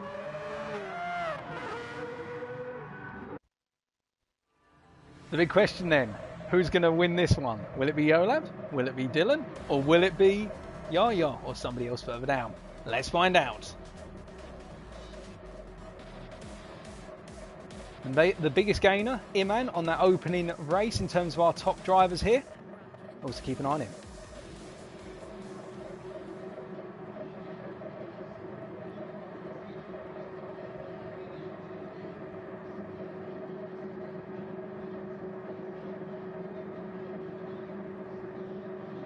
And it's lights out and away they go again, and it looks as though once again the two drivers on the front row both getting very comparable starts in the run down to turn 1. Guret getting a phenomenal start up into P6 already. It's worth keeping your eyes on that, as all of our drivers seem to make it relatively safely through turns 1 and 2 here. Nobody getting on the power too soon, although we say that we can see a little bit of wiggling and hustle and bustle in the rear as D gets it all sorts of wrong coming out of 2. Perhaps a little bit of contact there, sending him into a bit of a concertina with another driver, but all our drivers making it through the corners relatively safely as Spalgazza moves up to P5 in the battle against Guret, and we can already see it's already kicking off at the front, ladies and gentlemen, as they come into turn number 5 for the first time asking. Olaf already having to go defensive, and further down we can see that Spalgazza and De Guret are just not giving up who wants that P5 the most, and we can also see that D and Kreinik Opel are battling back and forth for P8 right now as D is starting to run into 6, and you can only go one at a time through here, fellas. Feel free to prove me if I'm wrong, but at the same time you do not want to go side by side through there, as you can see Iman and Guret battling still, and now it looks as though behind we can see that Iman has actually dropped a load of places, but up front it is Dylan who's battling against Yaya. Yaya now going for a bit of a aggressive run here, and we can see that because Dylan's had to take an inside line into 11, it means that he's side by side with Olaf, but in return Yaya and Kleinsee are all closing up together, and it's 4 drivers effectively all contesting P1, and Spalgazza's getting into the mix as well, and we can see that whilst Iman's dropped down to P6 he's not too far behind, and meanwhile further back as they're all coming through at turn number 14 for the first time of asking, we've got MDC battling with McCann, and really from there it's Kreinik Opel all the way at the rear. So Kreinik has had the worst of the opening laps, but as lap number 1 completes, it is Olaf Biscuit coming around, followed by Dylan Cliff on the offensive still, and then Yaya 777, Kleinsee first, and we're going to come back to Dylan Cliff because he's going for the move onto the inside here, and I don't know if he's going to be able to get it done before turn 2. Olaf holding that inside line, and Dylan trying to literally take a tour all the way around the outside, and meanwhile from behind them it's Yaya and Kleinsee, and you can see Guret going very wide out of turn 2 in the rear of the shop. And we've got Dylan here really trying to try everything around the outside here, trying to get the best possible lunge, and he's just not being given enough of an acceleration point to get past Biscuit. Biscuit is positioning that car perfectly, and it means we've got a huge concertina effect, and Yaya is going to make it through on the inside, coming out of 5, and Clancy's also there, and Spalgazza as well. Oh goodness, I don't want to watch. This is going to be crazy as they all come into 6 for the second time of asking, and it's just literally one after another. None of them are giving another a breather. They're all making it through safely. Well done, lads. This is crazy as Iman's now on the attack against Spalgazza, and they're all getting over to the right hand side as Olaf is going defensive here, and you can see that Spalgazza is trying to come back immediately, and under braking they're all going to settle down a little bit. They're all going to take a breather, and we need it. As you can see that D going for the move on De Guret here, giving each other space as they come out of 11 and now up into 12, and Great's going to have the momentum, I think, as D tries to hang it around the outside, but it's just not going to work. Now looking up front meanwhile, is there an attempt at a move? And we can see that Kleinsky's gone to the inside into turn number 14, and I think he's going to get it done, his Cosmic Esports teammate, as Kleinsky's just got through to P3, and Dylan's going to be seething at that because he knows he wants to be up the front, and he's been pushing so hard, and it's given his rival an absolute runner here. And behind them now you've got Arkiman, who's not too far away, as Kleinsky hasn't had the best run out of the final corner as they come onto lap number 3, and Dylan says, right, I'm having this back, thank you very much, you can get out my way, and he's going to go for it, but he hasn't been able to get all the way through it, and Kleinsky onto the grass, and he's just caught it in time, and it means that Iman's bunched up behind Spalgazza, and Spalgazza's been to benefit, and Spalgazza gets it wrong, getting on the power too soon, and that means he's lost out all that momentum, and he's dropped down to P7 with the Grey up into P6. He's got past D through turn 1, and that means now that D has got to try and force his way past the Mazda 787 and the Porsche ahead of him. As you can see, Iman's also had an incident, and Iman has dropped all the way down to P8 right now. We're not sure what's happened to Iman. We're just going to find out for you, ladies and gentlemen, what happened there. And in fact, we can't. Our replay cameras have bugged out. Oh, dearie me. But you can see it's literally all charged up. And Grant is up into P5, going side by side with Spalgazza through turn number 6. And now they've settled down, and Grant is in the lead of this little pack at the moment. But you have to wonder how long it's going to be before Grant is under pressure once again, as D is trying to attack on Spalgazza. And in return, you've got Iman, who's also trying to attack. And they're all forming a line here. I think they're all thinking to themselves, right, settle it down for a lap. because they're going to lose the run here on the top 4 if they keep fighting like this. And speaking of top 4, we can see that it is Olaf breaking away from Yaya, and now Clancy and Dylan are trying to chase after them and regain that momentum, and we've literally got a 5-way battle here for P5 from De Grey all the way down to McCann 07. McCann getting in the fight, and Spalgasm going a bit deep on the brakes there and giving Gray a bit of a push wide. You can see in return that means D's just simply slipped his hands together and said, right, thank you very much, and getting back through. And Iman's also been able to follow through on this train, and Spalgasm is not giving up. He's simply continuing to fight, and I think there might be a little bit of a steward's bish bash here at the end of it, because McCann is now up into P7, and I don't think Spalgasm and De Grey are happy with one another after that little bit of kiss touch contact there going through the final sector. But they've made it all through clean. There hasn't been a major incident, but you do have to wonder whether some of our drivers are getting a little bit frustrated with one another there, but they're keeping it cool. Kelsone's in P10 right now, Kreinikoper in P11, Eclipse in P12. These guys are still running after one another, and at the back of the field at this point in time, let's not forget MDC running around. But at the moment up front, it is Olaf Biscuit running away a little bit with a second over Yaya 777. Clancy and Dylan battling, but Clancy holding on to that P3 for the time being, and I think his opponent Dylan is just simply sizing up as Iman makes the move into turn 5. What a cracker of a move there going into turn 5 there by Iman, and he's been able to make it stick, and it means D now is going to be right up the backside of Iman as they come out of 7 and into 8. And the question is, from D's perspective, is he going to have the run here? Now let's get that telemetry up on board. You see upshifts nice and early there, and Ark Iman already going to the inside here, and it means that D's going to have the overspeed, and you can see Iman's trying to give him as little space on the left hand side as possible. He wants to make that apex as impossible to reach as he can, but D hanging it around the outside, and great respect shown by Iman there. He could have just simply opened the steering and pushed him a little bit wide, but he kept it nice and clean, and McCann's been able to creep through, and I think McCann's going for another 2-for-1 deal here as he's creeping up on the pair of them. And as they come up into the corner, turn number 14 for the 4th time of asking, you can see that McCann wasn't able to get through, but he's positioning that Sauber very well, and Great is over the back of the pair right now, and Spalgazzo behind them, and we're going to switch off of that screen there, and we can see that Dylan has got back past Clancy 1978 there. I think they would have done that up into 14, but they're very close to one another. And we see further behind that McCann went a little bit off, but you can see Gray attacking and Iman pulling over immediately. He's more concerned about McCann than McCann is concerned about Gray, and you can see that, and Iman's got it horrifically wrong on the braking, and McCann almost followed it. Oh, careful Iman, as he goes charging into the side there, and he's backed out of it immediately so as not to gain from a collision there. Very sensible driving from Iman, great sportsmanship shown by all of our drivers here, very clean racing for the most part. And well, you can see there that McCann now has made some huge gains, and in return Gray has dropped to P8 going wide out of turn 4.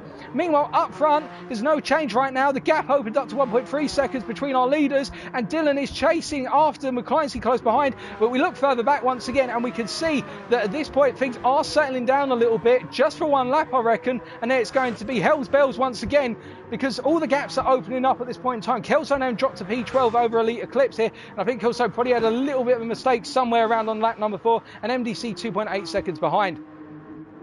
Goodness me, it has been an absolute frantic one, and the action has been crazy. It hasn't necessarily been exactly what we expected, but we've been grateful for it. And you can see that Clancy on a really good run there out of turn number 11 over Dylan, and I think that the Porsche driver in behind the two, the second of the Porsche drivers here, is really going to have a lot of momentum coming onto the final lap. And you can see he's getting closer and closer and sniffing the rear of Dylan's car. And I think Dylan's going to be looking more at his rear view mirrors at this point. As you can see, Dylan actually goes wide there. Now, will he pick up a half-second penalty for track limits? I suspect if he's gone wide enough, he definitely will. But it doesn't look as though this time. Perhaps the stewards have just given him a gentle slap on the wrist and told him don't do it again. A little black and white flag out for him.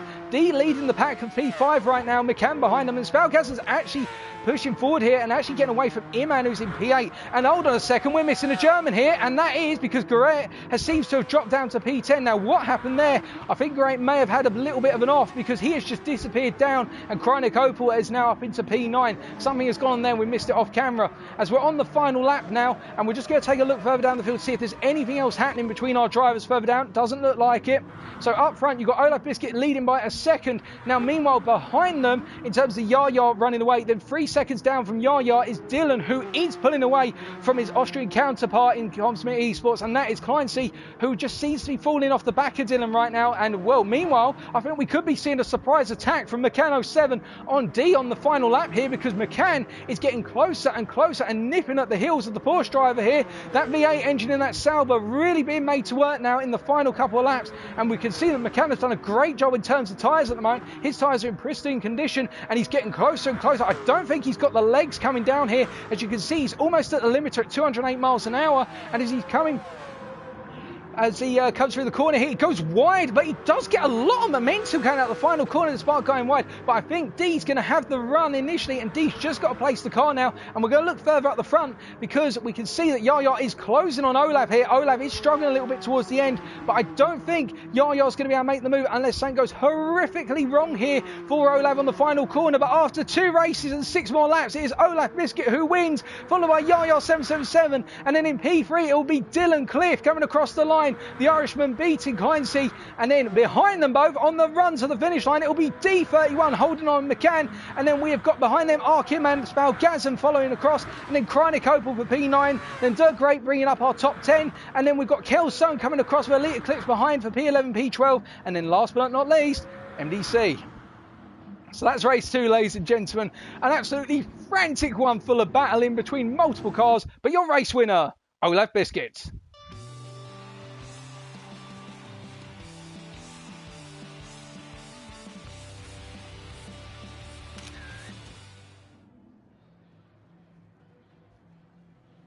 Goodness me, what a crazy race. That was...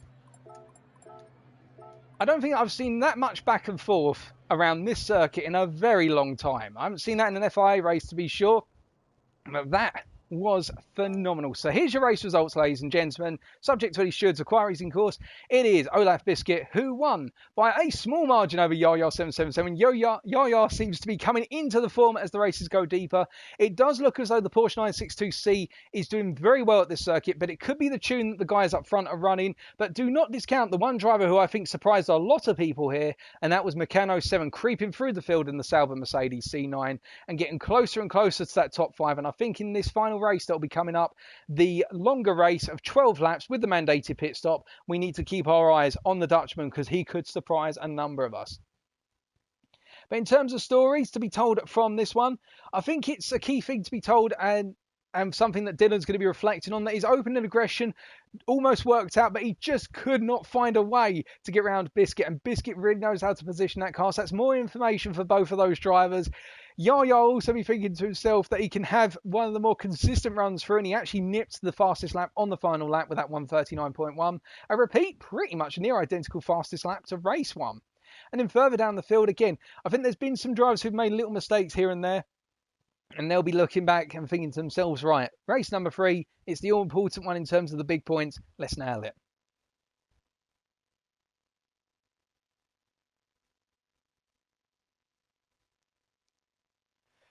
Oh, goodness me. But be sure to let me know what your favourite moment of that one was. For me, it was watching Dylan literally go from move after move around the outside on Olav Biscuit, and the two being side by side and literally them racing as cleanly as possible, and then seeing Yaya, Kleinse, Iman, and pretty much everybody else to P9, it all creeping up into that fight and getting involved. And then when everything sort of settled down, it was, okay, we've taken the battle for the lead away, now let's focus on the battle for P5 between 5 cars.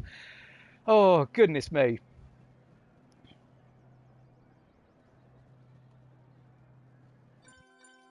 Okay, we're getting that change of time of day. So we're now heading towards the evening. It is going to be 6:15 in the evening.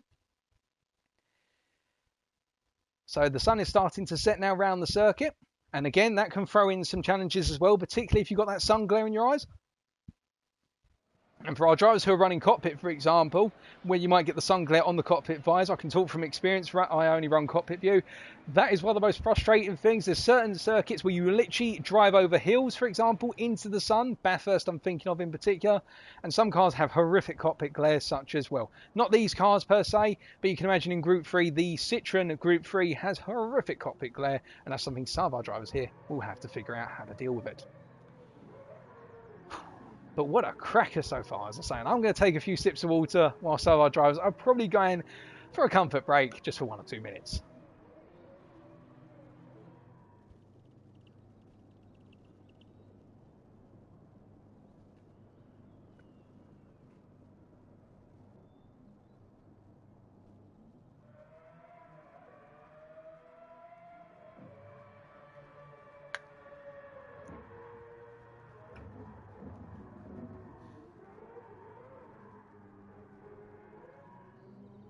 Good evening to those of you who've just joined. I can see that a number of the racers are taking part, such as Mikan, have just joined in the chat of the Twitch here.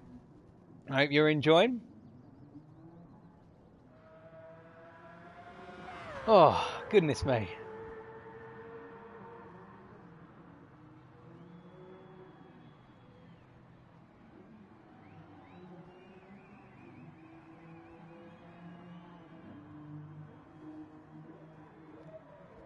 And I also just want to give a shout out to my friend Zeronic, who's watching at the moment. He's been helping me do some vocal exercises ever since I've taken up commentating. That sounds really lewd. I shouldn't have said it like that. But we'll roll with it as it is. But no, he's been helping me out as a bit of a voice coach, helping me to be able to keep the flow coming, and when I lose my voice, not lose it completely, as happened when I did my first ever live commentary. Oh, goodness me. And hello there, Bill Bader, who's just joined the chat. I don't want to call out every single individual because you're awesome individuals in the chat tuning in. For those of you who just tuned in as well, you're awesome too. And for those of you who've been here since the start, you get a double dose of awesome, of course.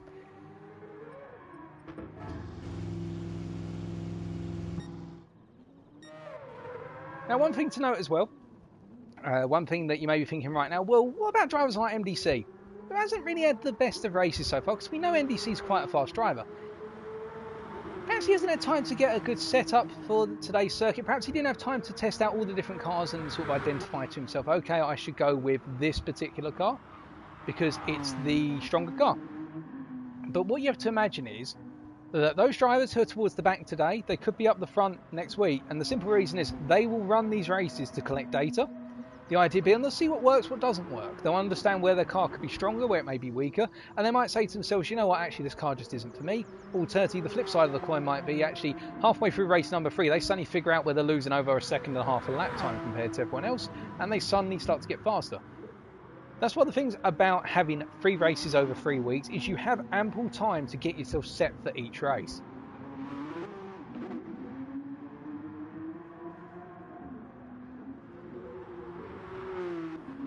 Okay, we've got race 3 coming very shortly. We've just been told by race control. They couldn't give us more of a breather than that. So, race number 3. Grid order will be determined by the finishing order of race number 2. But there is the mandatory pit stop. And the question is, will drivers go for tyres or not? If they go for tyres, then the pit stop is going to be 8 seconds in length. If they don't go for tyres, if I remember correctly, it's approximately 5 to 5.5 seconds. But here we go, ladies and gentlemen. Race number 3, the grand finale of tonight. And it does not look as though EU-Div has been able to get back in the lobby. So we're going to have 13 cars on circuit.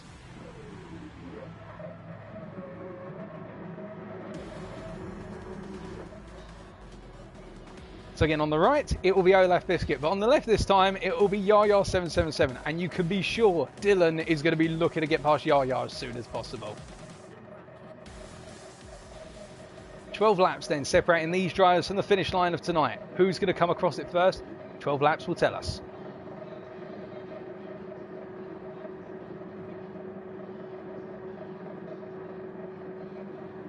And it's lights out and away they go, and you can see that Olaf has had a reasonable start this time, and I think he's actually going to have a lot of momentum coming down to turn 1 as one driver right at the rear got their tyres very heavily lit up, and we can see all of our drivers piling into turn 1, and again in a rather concerted fashion as Eclipse goes out onto the grass initially but gets it regained. A lot of pushing to the inside there for turn 2 in particular, and you can see that as predicted there has been a little bit of chop and change. McCann has not really gained so far. Spagazan is up into P8 right now, and we're all coming through turn number 4 for the first time asking. You can see De Gret has really pushed up for P9, got past Kelzone and Chronic Opal, and Chronic Opal has been the biggest loser of this opening couple of corners. Kelzone and Chronic are fighting, and Chronic is up into P10, and now they're all settling down to the order as MDC's up into P12. Eclipse right at the back right now and battling away, but up front it's Olaf running away a little bit right now from Yaya, and Yaya being hounded, but looking further back we can see side by side between Iman and D, and in return the loss of momentum there of D and Iman means that you've got Guret, and also what you've got is Spalgazan. They're both pushing through here, and they're going to be going for a huge amount of momentum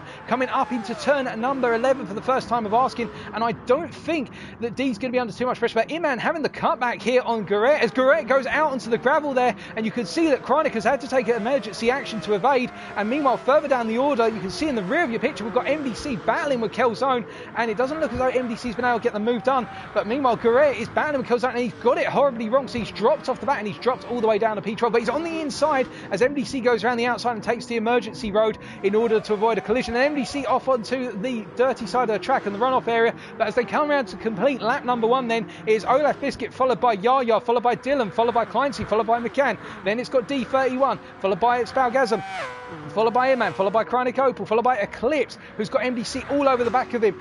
And then we've got Killzone, who has had a bit of an incident by the looks of things, around a bit of a nightmare. And then we've got Garrett, and it looks like Garrett and Killzone have had an incident because of the fact Garrett has got past Killzone, and Killzone looked to be giving Garrett the place back. So there's a bit of an incident between the two there, and we can see that Dylan is all over the back of Yaya once again. And looking in the rear of your picture, you can see that one driver got it horrifically wrong. There was Kleinsey, and McCann is going to have a run. But meanwhile, Dylan has got it under the braking on Yaya right now, and he's got the braking done, and he's got it. He's got P2 coming out of 5, and that means now coming up into 6 for the second time of asking. He is going to be chasing after what's going to be Olaf Biscuit, as McCann has been able to get past Kleinsey for a similar fashion, I reckon, through turn 5, and that means that Kleinsey is really falling off the pace. In fact, he's got D all over the back of him right now.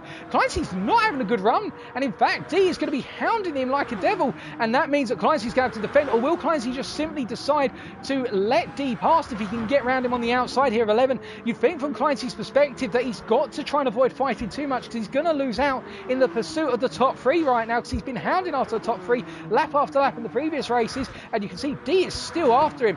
Now, meanwhile, further down, Spalgasm is being attacked right now by Iman. Iman looking to the inside, but not able to get the overlap down into 14. But what it does mean is that Iman is going to be at threat from Chronic Opal, as the two Mazda 787 teammates here have got the Porsche sandwich between them. Now, of course, there won't be any team orders here, but I get the feeling that Chronic will be devastated if he can't get past Iman in the near future, because he'll want to work with his teammate to get away from Iman. Further back down the order, however, you've got Eclipse hounding MDC right now. We haven't seen any pit stops, and looking further up front, we can see that Olaf is pulling away from Dylan. Dylan's still being chased by Yaya, McCann up there as well, and Kleinsey's still being hounded here by D, and D is just not able to get past right now, but he's really putting up a battle here and putting in his credentials, as Chronic has got the move done. We see that he's got the move done for P8 here on what was Iman, and I think he will have got it done going through into the first corner, but in return he's gone wide out of turn number 4, and that means Iman's got the run back on him, and it means that Iman's going to have the momentum, and unless Chronic can go for a miracle move under braking into 5,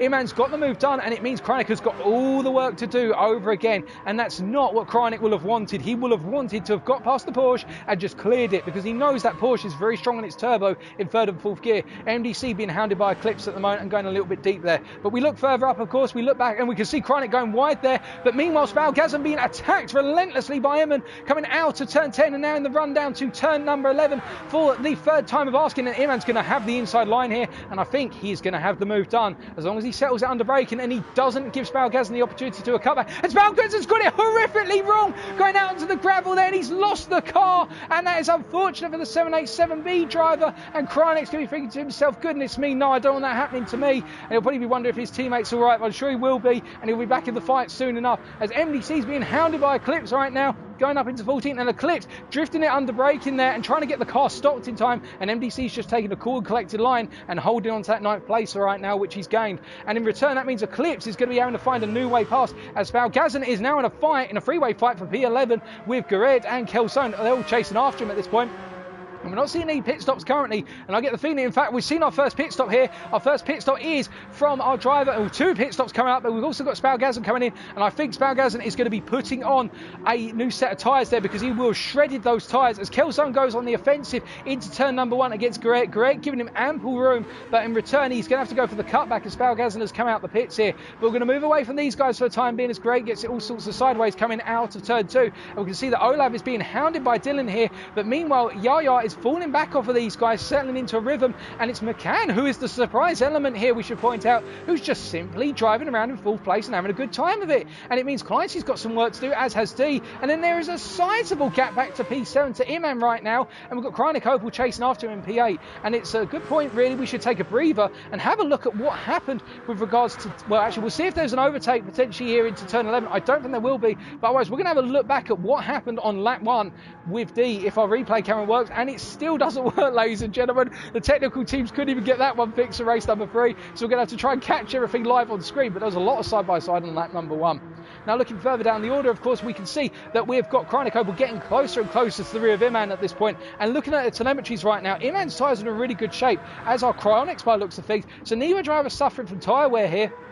And I think really they're just trying to size one another up and perhaps even just work together to pull one another along the circuit, and that way they can gain through the pit stop era. And you have to wonder whether Chronic's going to pit at the same time of Iman if Iman goes into the pits, because he'll of course be looking for what Iman does first, or whether he's got his own strategy lined up. But further up the field, of course, we can see that Kleinse is being harassed a little bit by D right now, but really the driver who seems to be falling a bit off the pace is McCann. Now taking a look at his telemetry, we can't see any significant wear on the tyres. I think a lot of our drivers are not going to be changing tyres unless they've had a major incident, and that means they put the wear in the tyres. But speaking of incidents and occurrences, Iman is still being attacked by Chronic. Chronic is inching closer and closer in that Mazda 787B as we switch to the onboard here, and he plants the power, but you can see just how well the 962 in the hands of Iman is able to get out of that turn 4, and he's just disappeared off up the road, and then Opal's got it all to do when he comes up to the final 2 sectors of the circuit. And looking further down the field at this point, MDC's got a nice bit of space, although he has got Eclipse coming after him. And remember, Eclipse has taken a pit stop by comparison with MDC, and MDC will need to be aware of that, because what it means is effectively that, if I remember correctly, Eclipse will now have the pit stop advantage on MDC, and MDC will not be able to hold him up for too long, surely. If he does, they're going to be fighting over P9 for the race distance. It's only going to hurt MDC in the long run. Now coming through the first 2 sectors and coming on to sector number 3, we've got Gray and Kelso still fighting one up for that P11. Spalgazin, of course, having had that pit stop and decided to put a fresh set of tyres on, so he shredded his tyres through that incident. But up front, meanwhile, we can hear that Olaf Biscuit right now is being hounded by Dylan Cliff more and more, and that gap has come down to 3.5 tenths. And it looks as though Dylan is picking up where he left off on race 1 and saying, Olaf, you got away the first time, but I'm not letting you get away the second time. And Olaf and Dylan are both into the pits, and that means that Yaya's also into the pits. What about McCann? They're all piling off into the pits. Will anybody go longer? And D is going to stay out there for longer. Now, where will our race leaders come out in relation to D? And you can see that D has been promoted to P4, but our race leaders and also P3 have all come out ahead of D. So that gives you an idea of how short that pit stop is. It's 5 seconds for no tyre change, and D right now might be ruining the fact he hasn't pitted, because it means technically when he comes out the pits, he's got to size himself up. Is he going to fit into the space where McCann and Kleinse occupy currently, or is he going to come out behind them and have it all to do in terms of catching up to them? Now, Chronic has been able to get away from Iman at this point. I think it might be the case that Iman's had a pit stop or something has happened, because Chronic is now 1.7 seconds ahead. And I'd say that Iman's probably had an incident before that gap to appear like that. But looking further down the order, we can see that Eclipse right now is holding on to that P9, and MDC has taken his pit stop by looks of things, how dropped that far back so fast. In fact, and we can see that and Garrett as well in P11, not being able to get away from Kelzone right now, and really being the last of our runners in that battle. But speaking of battles, we can see that Dylan has got a really good run coming out to 10-11. We just called it on camera, but it looks as though Olaf has had the better exit out of turn 11 and running up the hill now. You're going to see they're going to go side by side, because Dylan has got so much momentum coming out of 12 and into 13, and Biscuit is just parking that car every single time. He's parking it exactly where Dylan doesn't want it, right in his face, and it means that he just cannot get past the British driver. The Irishman struggling right now and hoping that the Brit will make a mistake at some point, or just simply not be able to lock it up perfectly one more time. Well, sorry, I should say take it up perfectly one more time. Further down the order, we can see that McCann and Kleinse are chasing after D, and will D pit at the end of this lap? No, he is going longer and looking towards the front once again. You can see that Dylan is calming it down a little bit. I think Dylan's deciding to only go for moves at certain points in the race right now, because if you look back, it's only 1.6 seconds or 1.5 seconds between Dylan and Yaya, and he won't want Yaya getting in here when there's a huge number of points up for grabs between the two drivers. As we can see that somebody is coming to the pits. That's MDC coming in for his pit stop. So my apologies, we're a bit inaccurate there. Iman being caught up, catching up to Chronic Opal. So Iman, I think, had a little bit of an incident earlier on. And right at the back of the field right now, we can see Spalgazin coming through here and just getting it very wrong on the tyres and conceding all the way down to P13 as MDC's come out. Kelson has got past her, correct. But looking back up front, we are seeing that Olaf is still being chased by Dylan. The gap only 2.5 tenths as they come through the very tricky to follow through triple chicane of medium speed corners. Now concluding sector 2 and coming up to sector 3. And we don't want to spend too much time on the camera here with these guys, but they're battling so hard. It's very difficult not to. It's too addictive. And as Dylan's charging down for the 7th time of asking, position. What will he do this time? Will he just settle it down? And I think he has at this point. But further back, you can see Clancy is really gaining up a lot of momentum on McCann here. And further back as well, we can see that Krynik Opel is being a relentless assault from Iman. Is just on the backbone of Krynik Opel's Australian Mazda 787 right now. And it is just proving very difficult for the Mazda 787 driver to get away. But he'll want to hold on to this. Haven't seen what happens to his teammate much earlier on.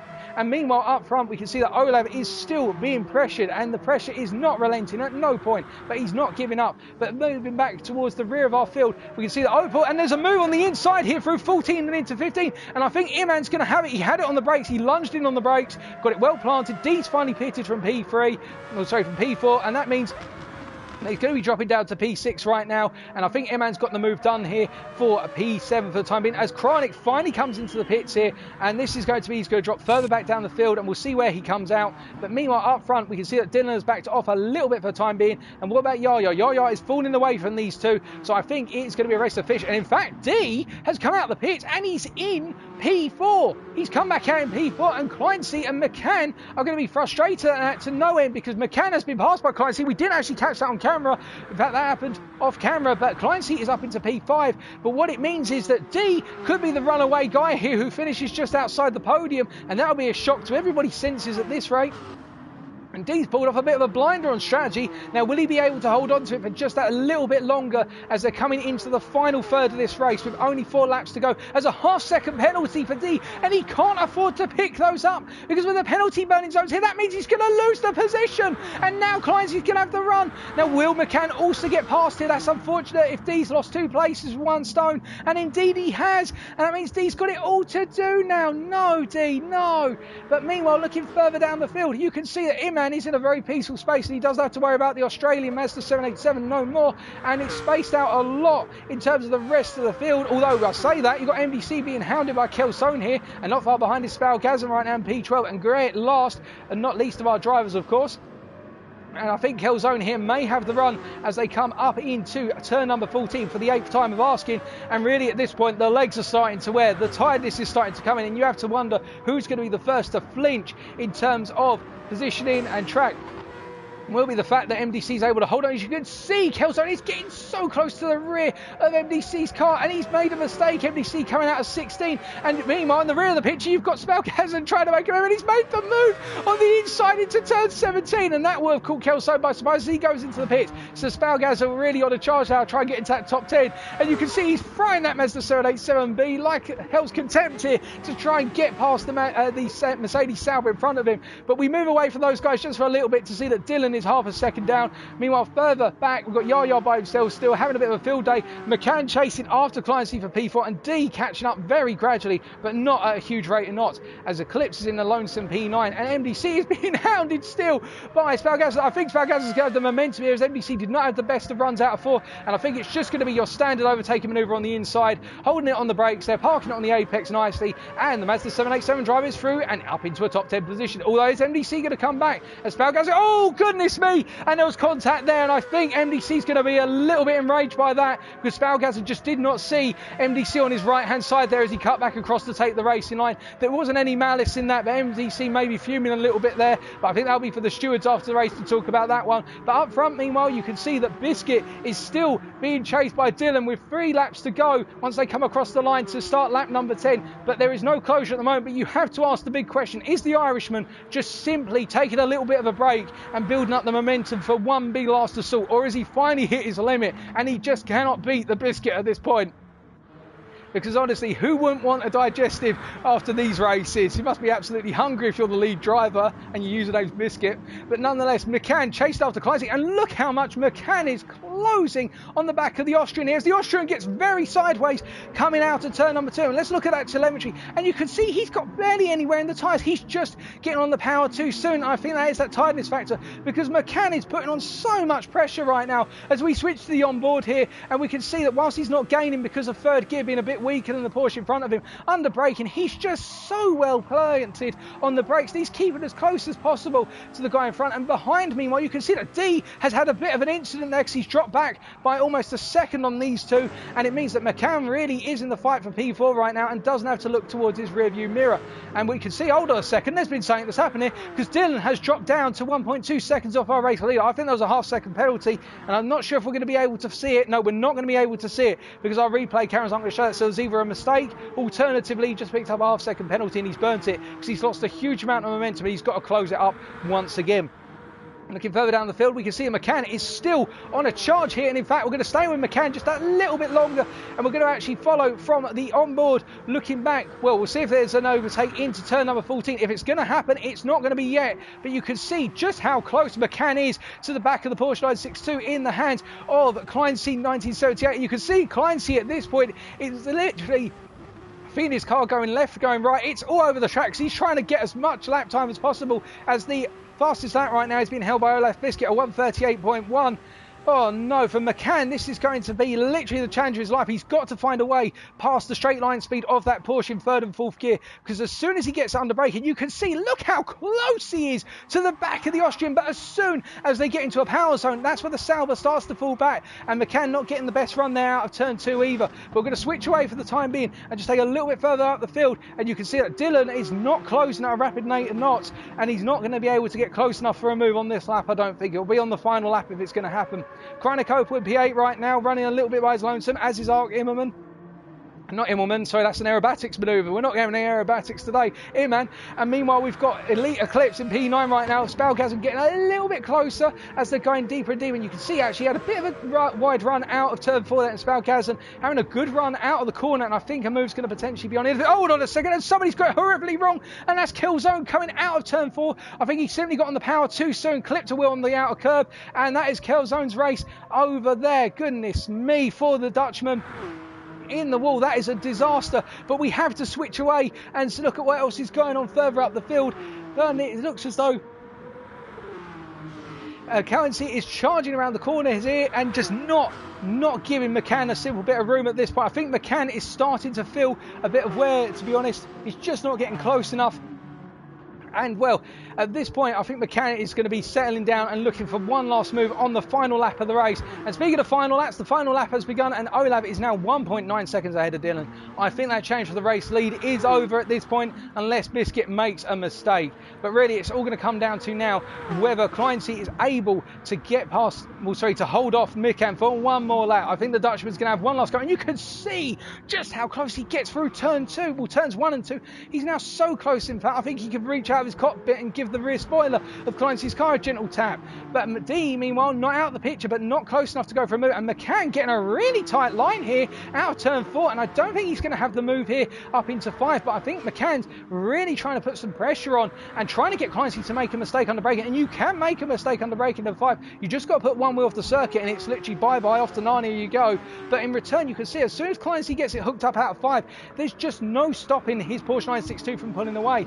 And really now it's for McCann to get the best possible run coming out of these 3 corners and then just trying to close up as much as possible, as these are your 2 closest guys out on track at this time being, ladies and gentlemen. As Spalgasm is up into P9, but we're going to switch back and see what's happening here as McCann is getting closer and closer, but it's just not enough. The Sauber just does not have the legs down that straight into turn 11, and it means McCann's got to do it all through conserving his momentum. And speaking of conserving momentum, didn't conserve that perfectly there, and I think that's going to give Kleinsee a little bit of breathing room. But meanwhile, coming out of turn 16 and coming into the final corner to complete the last lap of this race, and race number 3 is your dominant race winner after 3 races, winning all of them, is Olaf Biscuit from the United Kingdom, followed 2.8 seconds behind by CSX's Dylan Cliff. And then we've got a further 6 seconds back to 3rd place, Yaya777, the understated driver of tonight. And then we've got Kleinsee holding on for P4 just outside the podium, followed by McCann. And then we've got D in P6. Very happy result for D. I reckon he'll be overjoyed with that, and the fact he had a very good run for P4.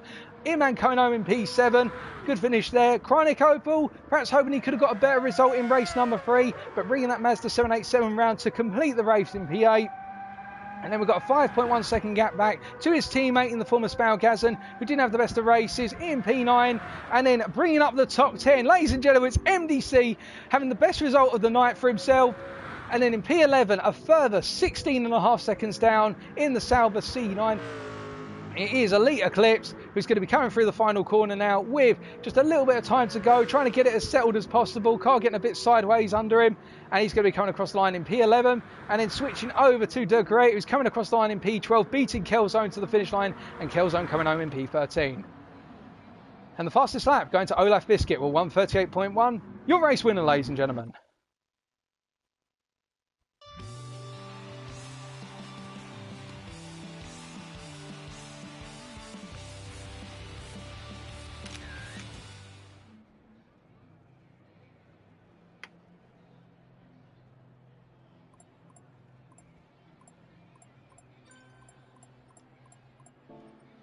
What a race. And we can't save the replay because we have run out of hard drive space.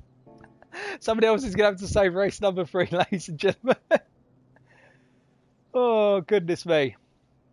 Well, what an absolute cracker. We're just going to bring up the race results, so that way we've got them on screen. But after 3 races, it is 3 back-to-back wins in round 1 for Olaf Biscuit in EU Division 1. But let's point it out, ladies and gentlemen, on paper, you hear that and you think to yourself, he dominated. It was not an easy series of races for Olaf Biscuit. And if he hadn't been able to nail his defensive lines every single time, CSX's Dylan Cliff, I think, finishing P2 in race 1, P3 in race... I think it was P3 in race 2, and then P2 in race 3.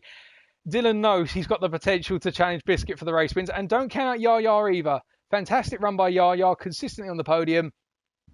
And also a special shout out to be given to Kleinsey.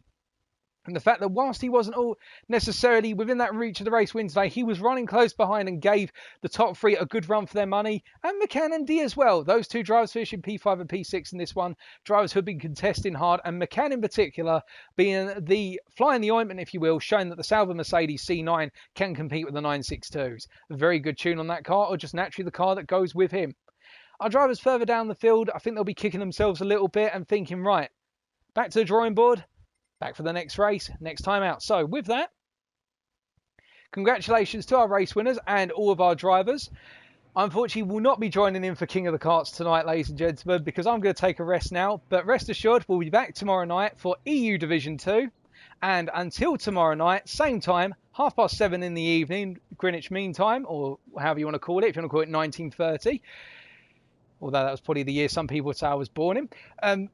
With that, thank you all for watching. Thank you for tuning in. If you're not subscribed to this Twitch channel, then you're an absolute madman. Why don't you subscribe today? But for those of you who have tuned in, remember to stay safe, stay well, and stay smiling. Stay awesome, and I'll see you on the flip side tomorrow evening sharp.